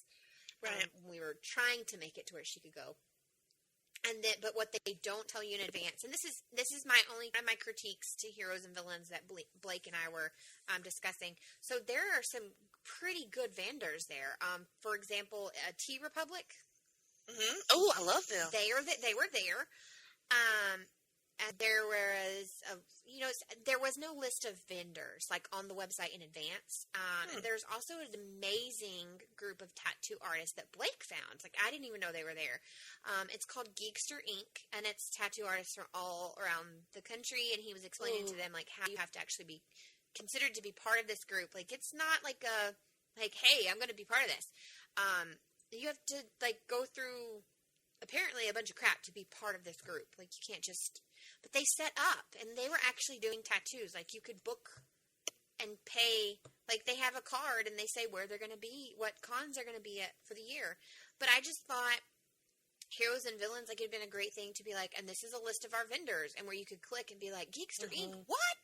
I would have possibly been like, hey, how much is, an hour time slot? Is that right? You could budget afford? For that, right? Because I didn't know anything like that existed. But he got their card and just different. That was my only real critique. Is there were a few things that weren't labeled really well. Like, we had to ask questions. Like, okay, do I go to the table to the celebrity's table and stand in line to get a signature, or do I come pay in another line? Like, there were a few things that weren't labeled, and then I wish they would have given us a list of people that were going to be there in advance, as far as vendors. Right. Other cons I've been to, they do. They say, like, this, A, B, C, D, blah, blah, blah, blah. That would be my only critique. And I would say, bring money. Yes. Bring lots of money. Because they don't post the dollar amounts for each individual celebrity's selfie, signature, or like the photo ops they do, but like a selfie they do not. The signatures they do not. So you won't know until you get there. Right. Like, you can't purchase those ahead of time. No, those you cannot purchase ahead of time. You have to purchase okay. them when you yes, get this is very useful information to me. It is. Cosplay was like all over the place. I right. didn't watch the cosplay contest because we were in line to do our photo op, because it was the last two things of the day. We were hearing and listening, or trying to listen, but we were also having, like, pretty awesome conversations with Barrelman and the people around us. So they did have a costume contest. We did not go the second day, so there were more panels and things that we probably would have been interested in, but my son kind of had a first night away. They tried to camp, and he had a small panic attack, so the second day I actually had to drive and address that, and once he saw me, he was like, okay, I'm good to stay now. You can go. Right. But, as you do. Yeah, so we didn't go the second day, but I feel like you could go one day and be content, or you could go and do 2 days and be, it's just all dependent upon what you had time for, what you had money for, what you had energy for, just those kind of things. Well, I am even more super hyped for November now, and I have commissioned my very and probably last Wonder Woman cosplay. I know. Bombshell. I'm so excited. Bombshell version. So we shall see. I'm going to test run it probably at Fanaticon and then make a decision whether to wear it to Heroes and Villains. I wore my Felicity all day. Like I told you, I think I had more layers up underneath there to, like, let all in than that's I a did given. with Miss Marvel, which is probably quite more. Yeah, so I bet a few people were really surprised when they realized just how many layers I had underneath that Felicity dress. But yeah, I had on more under that than I have to wear for Miss Marvel's. I was able to walk around comfortably in that all day. The only time I got uncomfortable is the one time I went to the bathroom, and then I pulled it all up and went, shit! Because none of it was laying right anymore.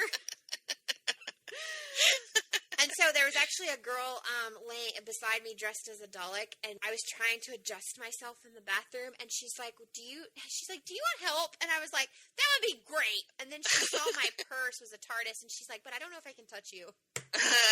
So cute. She was really nice. So random girls as a Dalek and Heroes and Villains, you are fantastic. Cosplayers are very nice. They will usually help you. Usually they are. I've met some snobby ones, but they usually are. They usually are. Yeah. So speaking of Doctor Who, since we're kind of on that, there was a huge announcement recently regarding Doctor Who. I am currently still way behind on watching the current season, and I was bummed because I wanted to join in with all of the new Doctor stuff, and I don't think knowing the announcement takes away from, because Regeneration's coming, so I'm behind too, so I don't think that took away from that, but proceed. So I wasn't surprised. at all to find that the new doctor is a woman named Jodie Whittaker. I don't know. I'm not familiar with her work. Broadchurch. Well, yeah, but I've only watched the American version of Broadchurch. Oh, I didn't realize that. Yeah, I hadn't seen the British version. Oh, okay. Never mind. And so, I was thrilled. I mean, I don't think it's surprising. I think most people probably expected that was going to be what happened. I think that we differ on our enthusiasm level, and I'm just curious as to why. Well, so I didn't realize that the spewing of trying to make the Time Lord a Time Lady or regening her into a lady has been going back actually since before New Who, which is what we're currently watching from Eccleston on. I didn't realize they'd actually been talking about it since before then, but I remember really it being talked about before we got Matt Smith. The first time that they thought Tennant was going to regen and he actually didn't, that's when they started talking about it, and I was not on board with it then, and I've never been on board with it. And I'm going to catch flack for this because I already have, and that's okay because I'm not saying that anyone that excited about it is wrong. I'm just saying it's not what I wanted. But I knew when they were talking about it so much in the last few months that that's where it was going. Like, I kind of knew that that's what was going to happen. Right. But it's not what I wanted. And the reason is, I keep being told, but as a female, you should want this. As a female, you should love this. You should embrace this. I'm going to say this very clearly and try not to offend or hurt any feelings or do any of the above, because you're right. As a female, I love strong female empowering characters, and I love strong female empowering leads. I do, because that is fantastic to me. But as a female, I also need certain roles that are strong male roles and male leads. And I have always looked at the Doctor as one of those very strong male roles and male leads. And it's very hard for me, and I know people are going to be like, well, you're just stuck. Maybe I am. Maybe I am. But it's like there are certain things in my life I like a certain way, and I want them to stay a certain way, and it just feels, I don't know, it just feels very weird, unnatural, or like, why does it have to be a woman, or, I don't know. I think that you and I, we differ on things, but I think that we've always been able to have rational conversations about them and be respectful to each other on differing opinions, even though we would tease each other, ultimately. Yeah, that's different. Like, right. We've never been rude about anything. And this, like, for example, when we first sat down and we started mapping out, like, how do we want to do our podcast? What do we want to completely stay away from? For example, and we're not going to talk about these things, but I'm just saying, like, you and I actually have the ability, and most people can't do this. And so I've always been so thankful for our friendship in this way, is that, some of the things that you and I can talk about, we can actually talk about religion and politics and even other things, and we've never gotten mad at the other one. We might not agree, or we might have not bad taste. That's a poor choice of words. You might not agree, and you might feel like a little like, really, I didn't know that they felt that way, but we've never disagreed in a manner where it's hurt our friendship or that we've argued or, and you've even said things and I've even said things where the other one of us has said, I didn't think about it that way, or I didn't look at it that way. And I think it's good to differ. I don't think we're supposed to all get along or agree on everything all the time. Like, we're just not. We're not supposed to. Me being me, and I'm always full of questions all the time.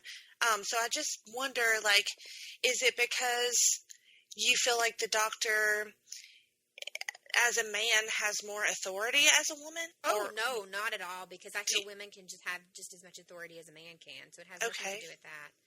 I just, for some reason, I have enjoyed and followed along this story, and I watched old Who, so I've watched old and new, and that warmth and that feeling and that, I don't know that I can get that. I'm reserving judgment, as I do with anything. I will watch her episodes.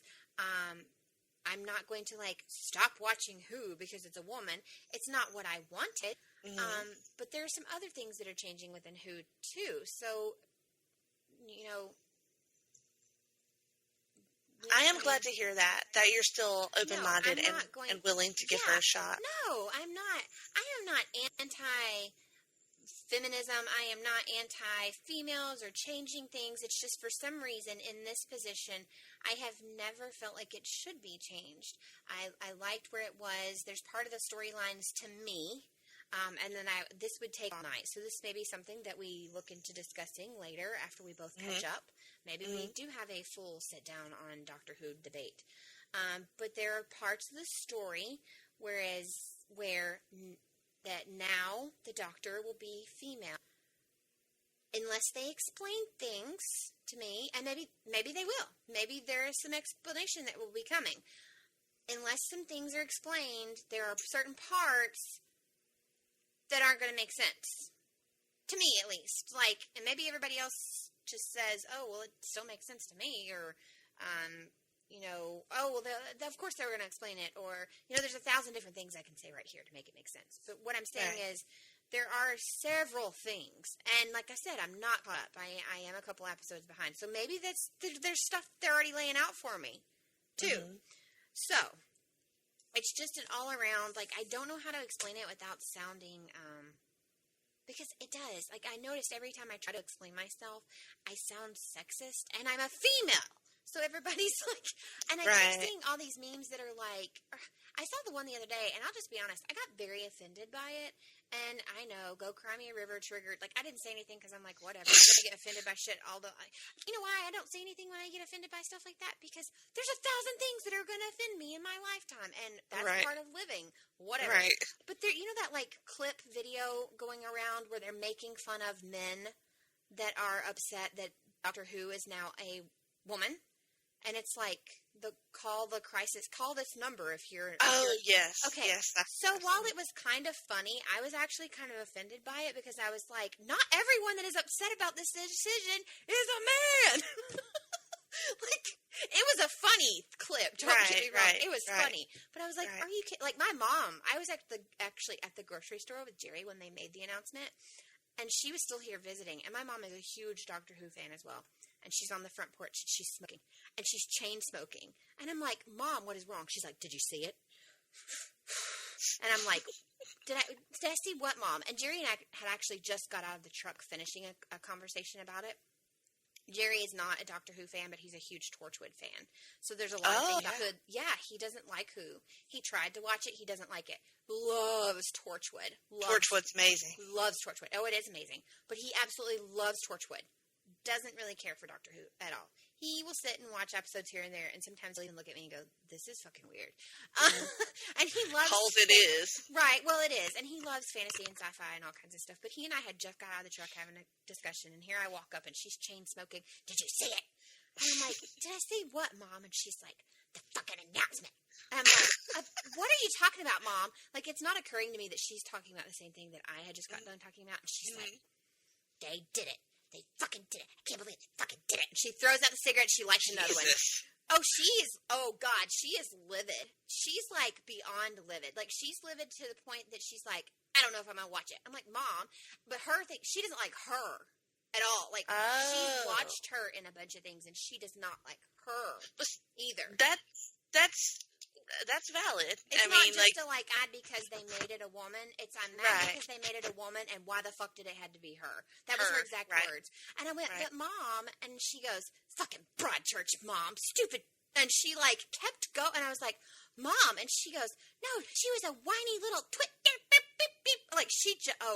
My mom is not happy. But hers are while it's hysterical rantings of a mom that I had going on my front porch while she smoked 5 cigarettes.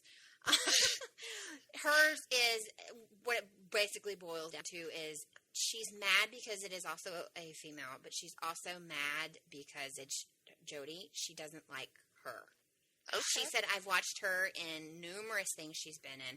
I don't like her in anything she's in. I don't think she's a good actress. I just don't like watching her. I don't get enjoyment out of watching anything she's in. Every time she's on the screen, I roll my eyes. And I'm like, okay, fair point.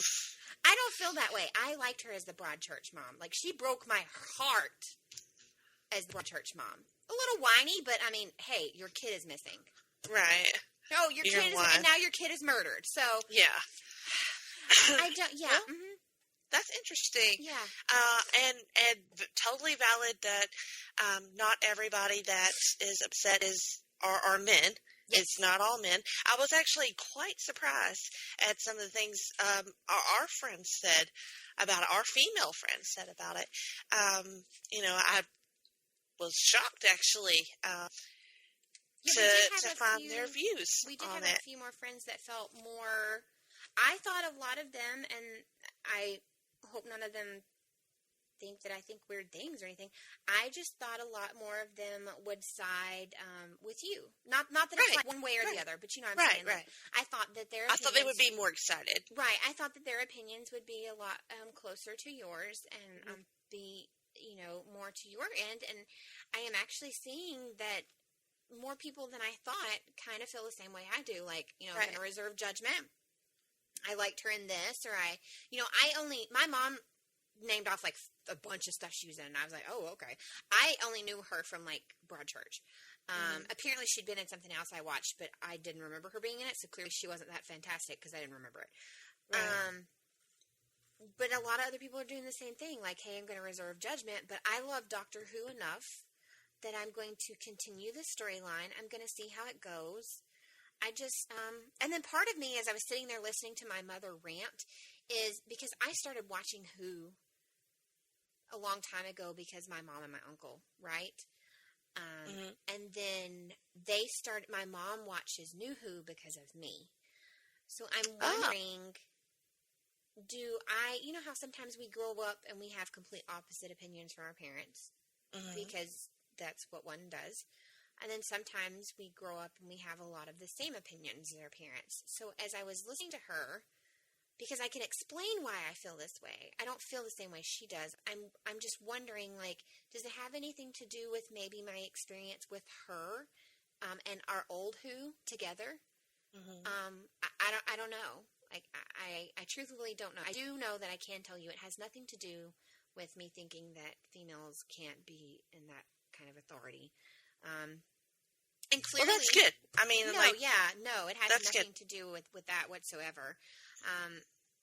And I mean, you could introduce a different Time Lord and be like, "Hi, this is Time Lady, blah blah," and I'd be like, "Super cool, awesome."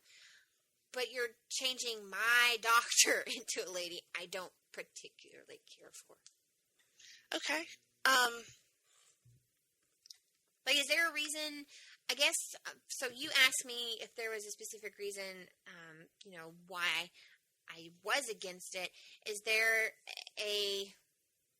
have you pinpointed a reason why you're, like, super excited about it?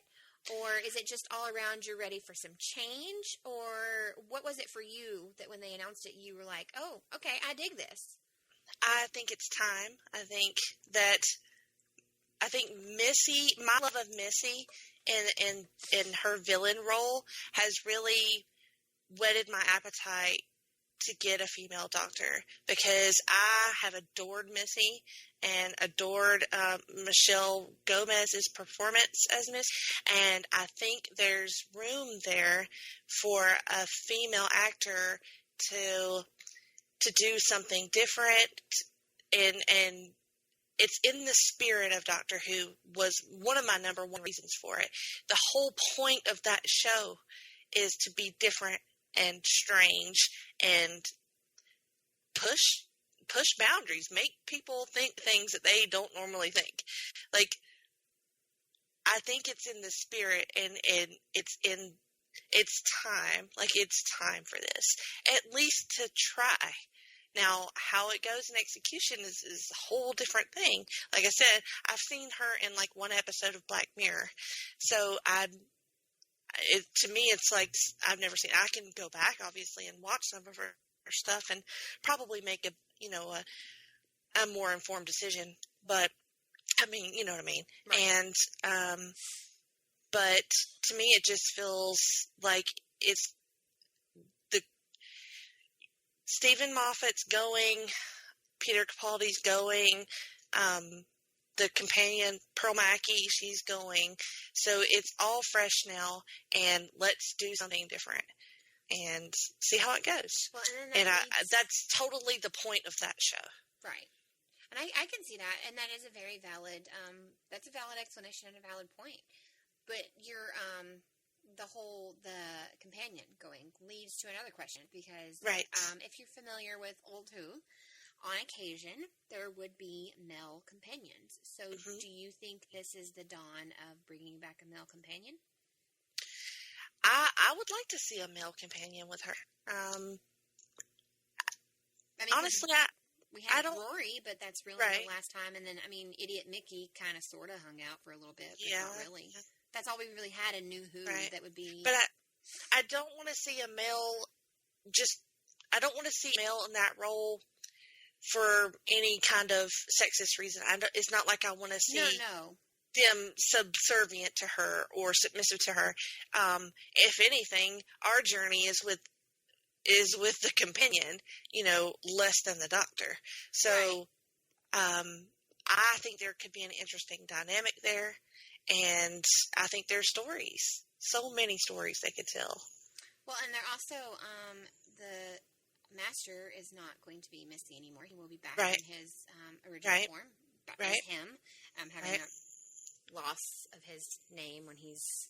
Oh, is John something? Yeah, and they're going to explain that.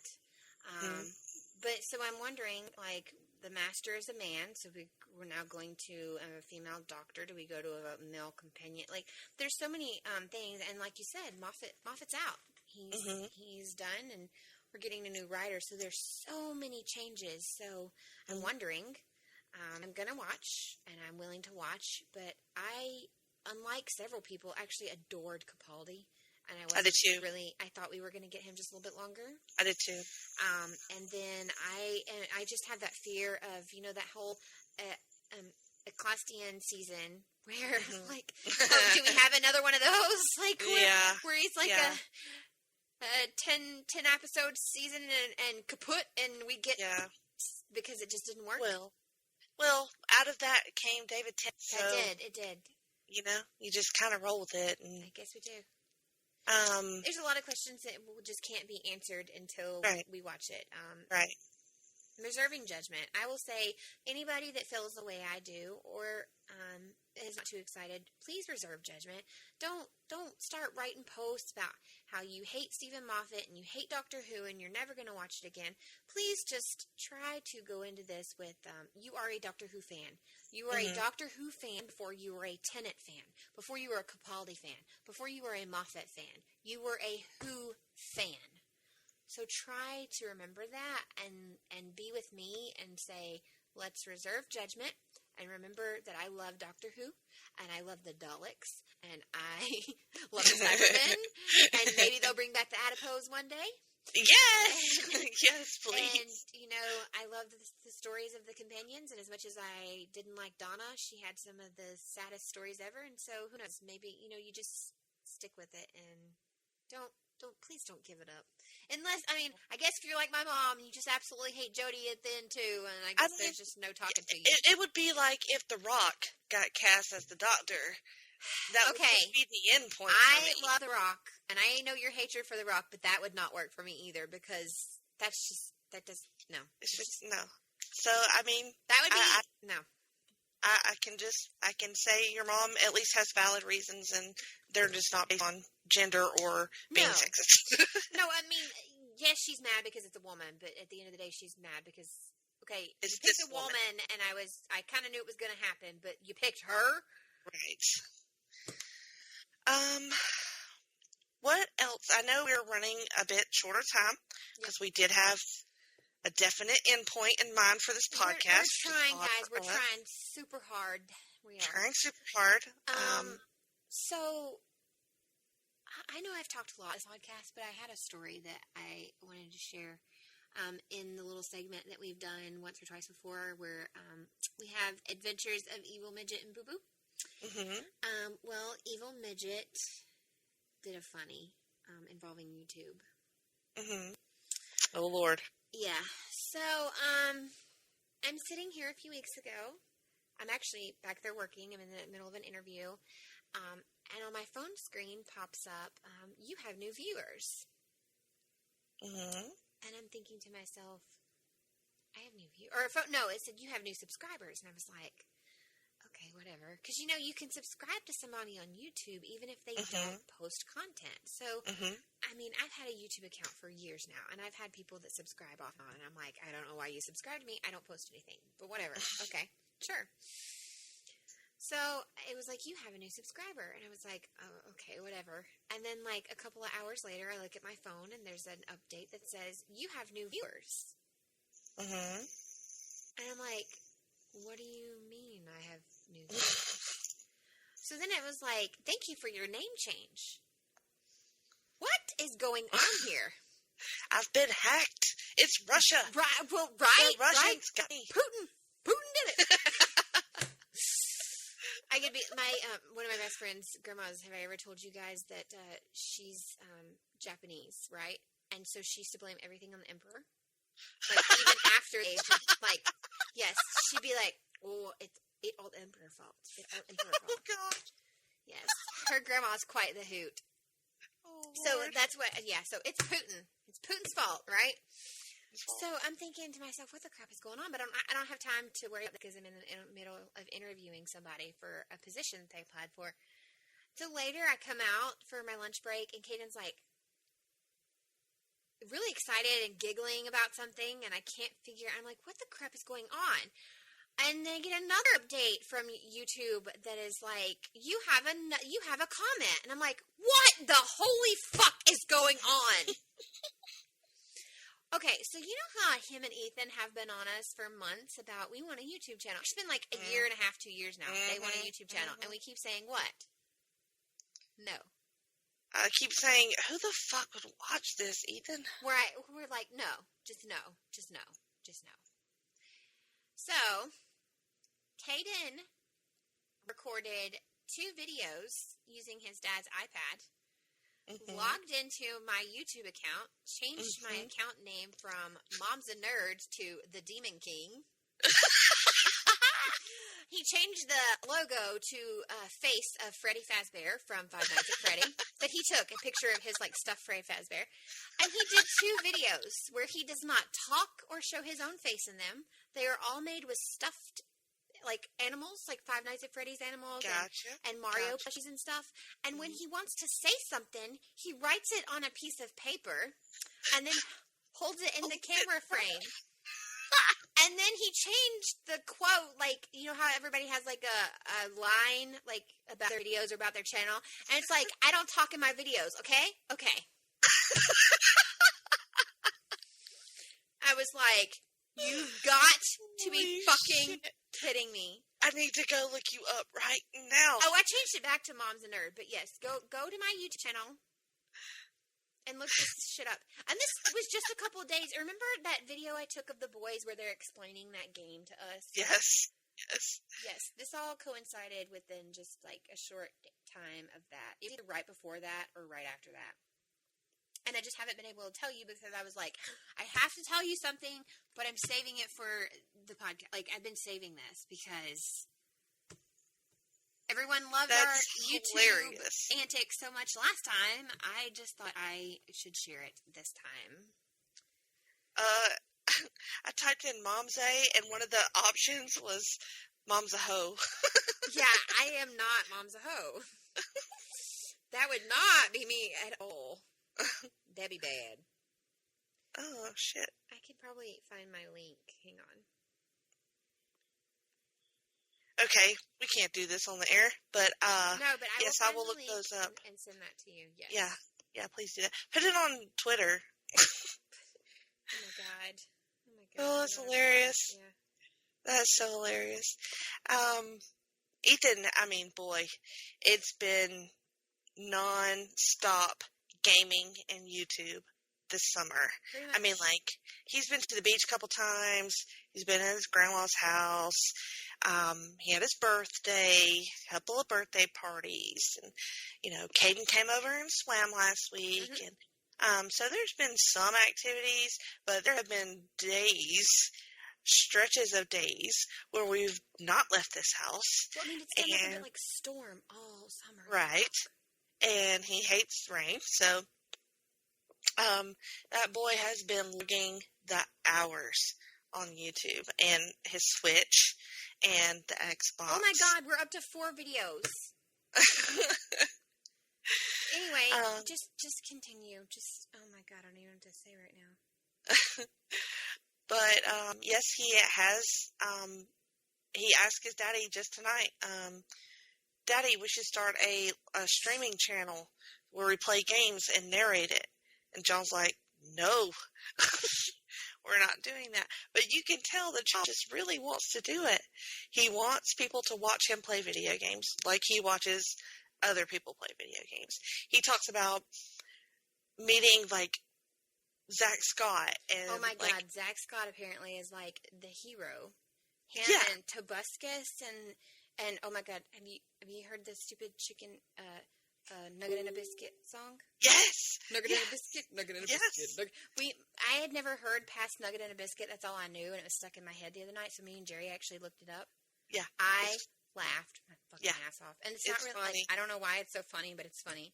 Yeah, Nugget and a it's Biscuit. Nugget and a Biscuit. That child, and he's so funny. He gets on his kicks. You know, he gets on kicks about cereal, and he can name all of the iterations of Cinnamon Toast Crunch.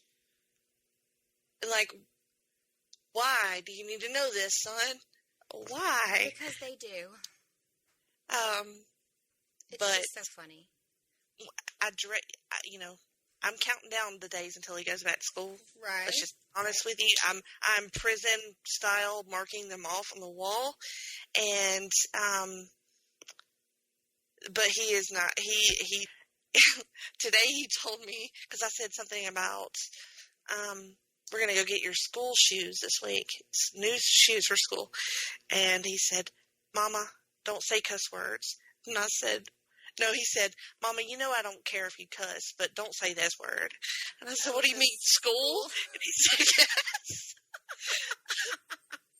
So, that is great. He's going to have some serious withdrawal. And, you know, I'm just letting him do whatever for now, you know, like, live it up while you can, kid. Right. 'Cause it's about to be done. Caden just asked me today, so how much time I got left? I said, like, a week and a half. Well, I guess that's not too bad. That's pretty good. Okay. And I was like, and then he walked away, and I was like, yeah. You don't know. Actually, no, I do love him being home, but working from home now, it is going to be much easier when he's back at school. You just got a lot louder in my ear. I don't know what that was. Oh, that's weird. All right, so I really hate to do this, but we've been doing so great. Yeah, we got to wrap it up. We do. My husband just came home, and he thought... All right. Yeah, he walked in, and he went, oh, because he thought, like, he got heard on the thing. I was like, no, you fine. So, he has to do Nerd Eye Candy. Let's do it. Do you even have a pick? I do not have a pick. No, I was going to pick while you were talking. Oh, great. Were you going to pick while I was talking? Yeah. I don't have one this time.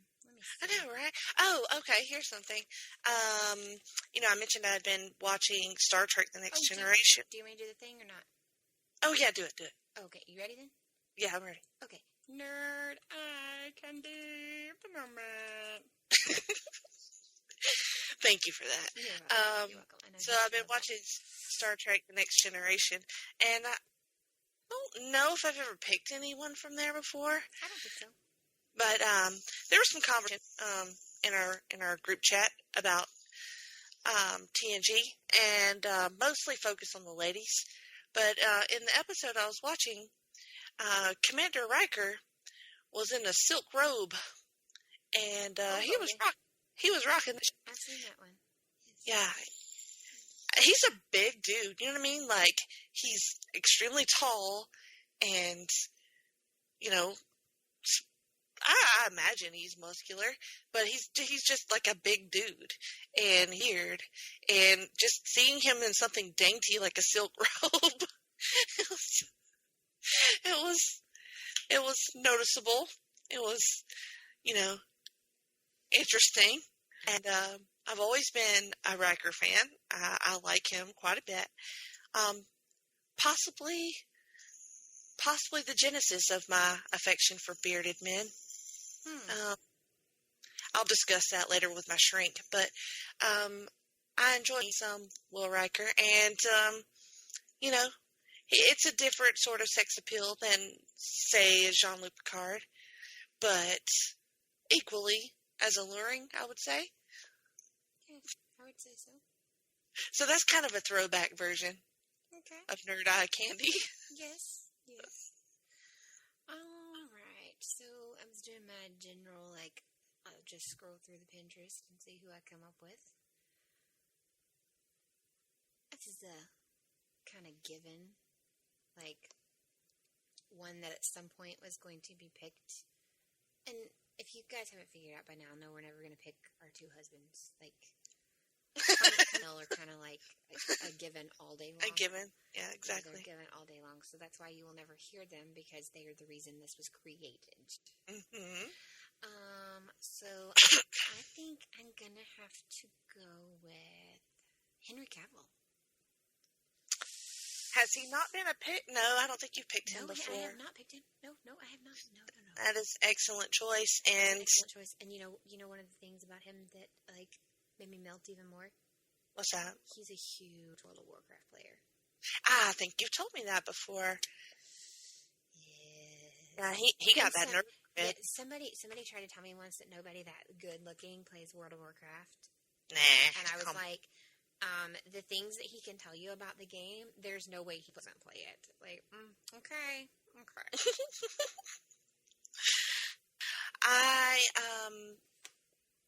His arms. Yeah. I mean, there's nothing bad to say about him. No.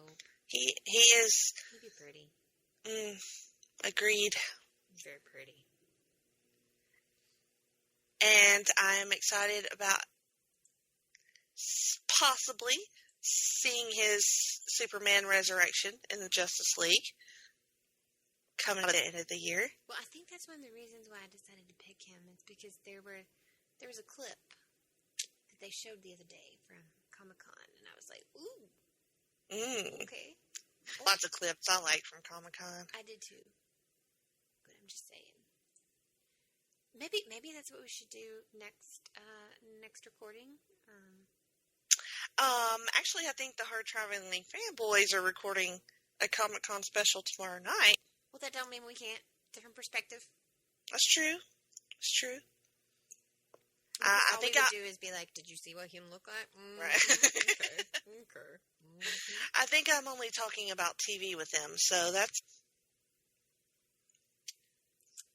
Of course, we've been known to make promises of things that we'll talk about and then not I just talk said about maybe that's what we should do.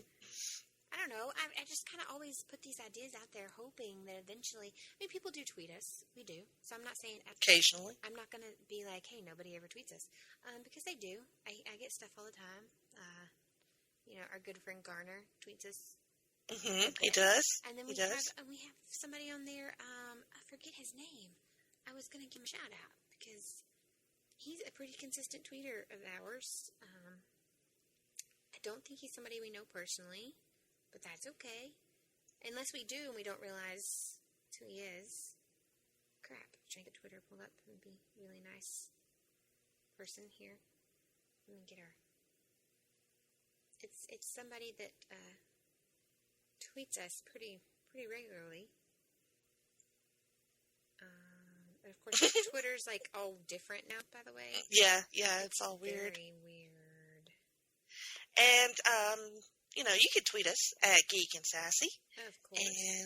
And give us your thoughts about the new Doctor, or maybe you have a convention story, something interesting that's happened to you, or maybe you've met somebody cool at a convention. Or what we should talk about. That's kind of what I was like. I totally went off topic there, but that's what I was trying to say is like maybe you guys would tweet us and tell us, what we should talk about. Like, what would you want to hear? Like, yeah, we're open to ideas on shows because, we don't have anything really planned. So, and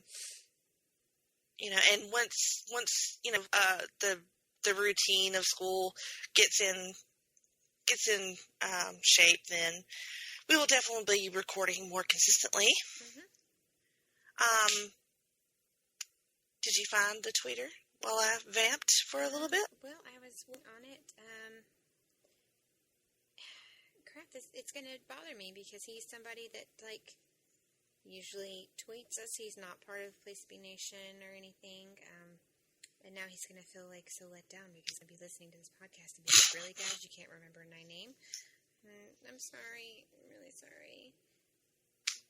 Well, it would help if I was looking at the right Twitter account. That would probably be better, too. There's that along with it. There is that. I will plug my Twitter.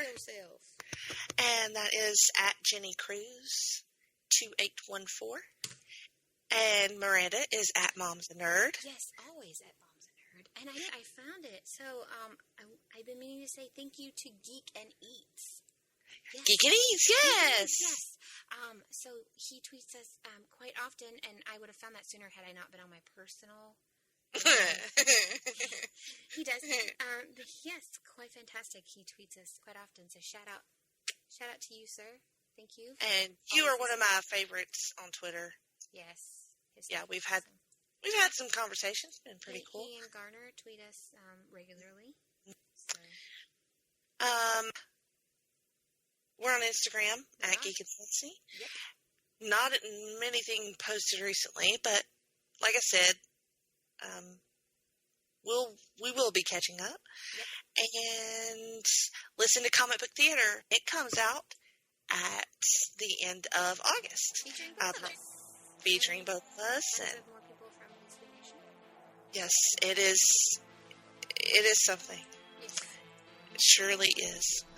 But that does it for us tonight, and we will see you next time.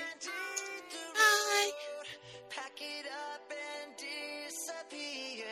You better have some place to go, 'cause you can't come back around here. Goodbye. Live from the rhythm, it's something wild, venomous. Enemies trying to read me, you're all looking highly illiterate. Blindly forgetting if I'm in the mix, you won't find an equivalent. I've been here killing it longer than you've been alive, you idiot. And it makes you so mad, somebody else could be stepping in front of you.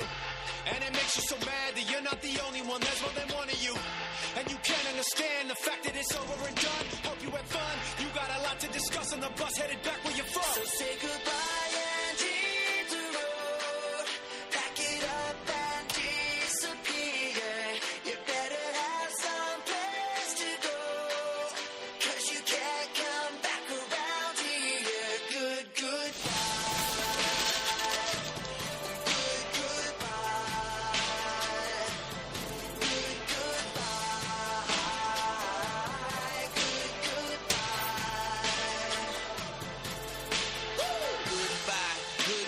A period is after every sentence. Did my time with my cellmate, maxed out, so now we finished. Every day was like a hell day.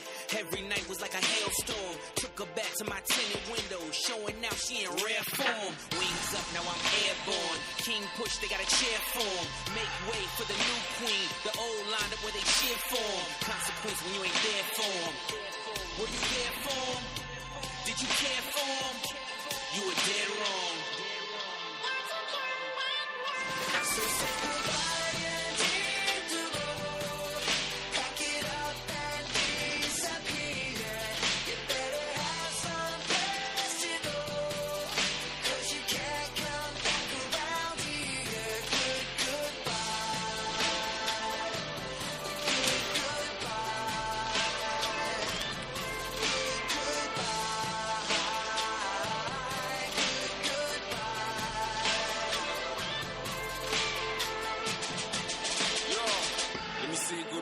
demons. Let me say goodbye to my past life. Let me say goodbye to the darkness. Tell them that I'd rather be here in the starlight.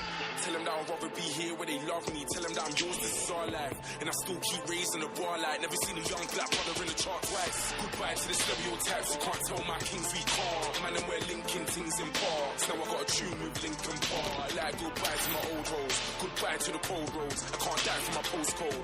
Young little Mike from the Gold Coast. And now I'm inside with my Go-Go's. Yeah.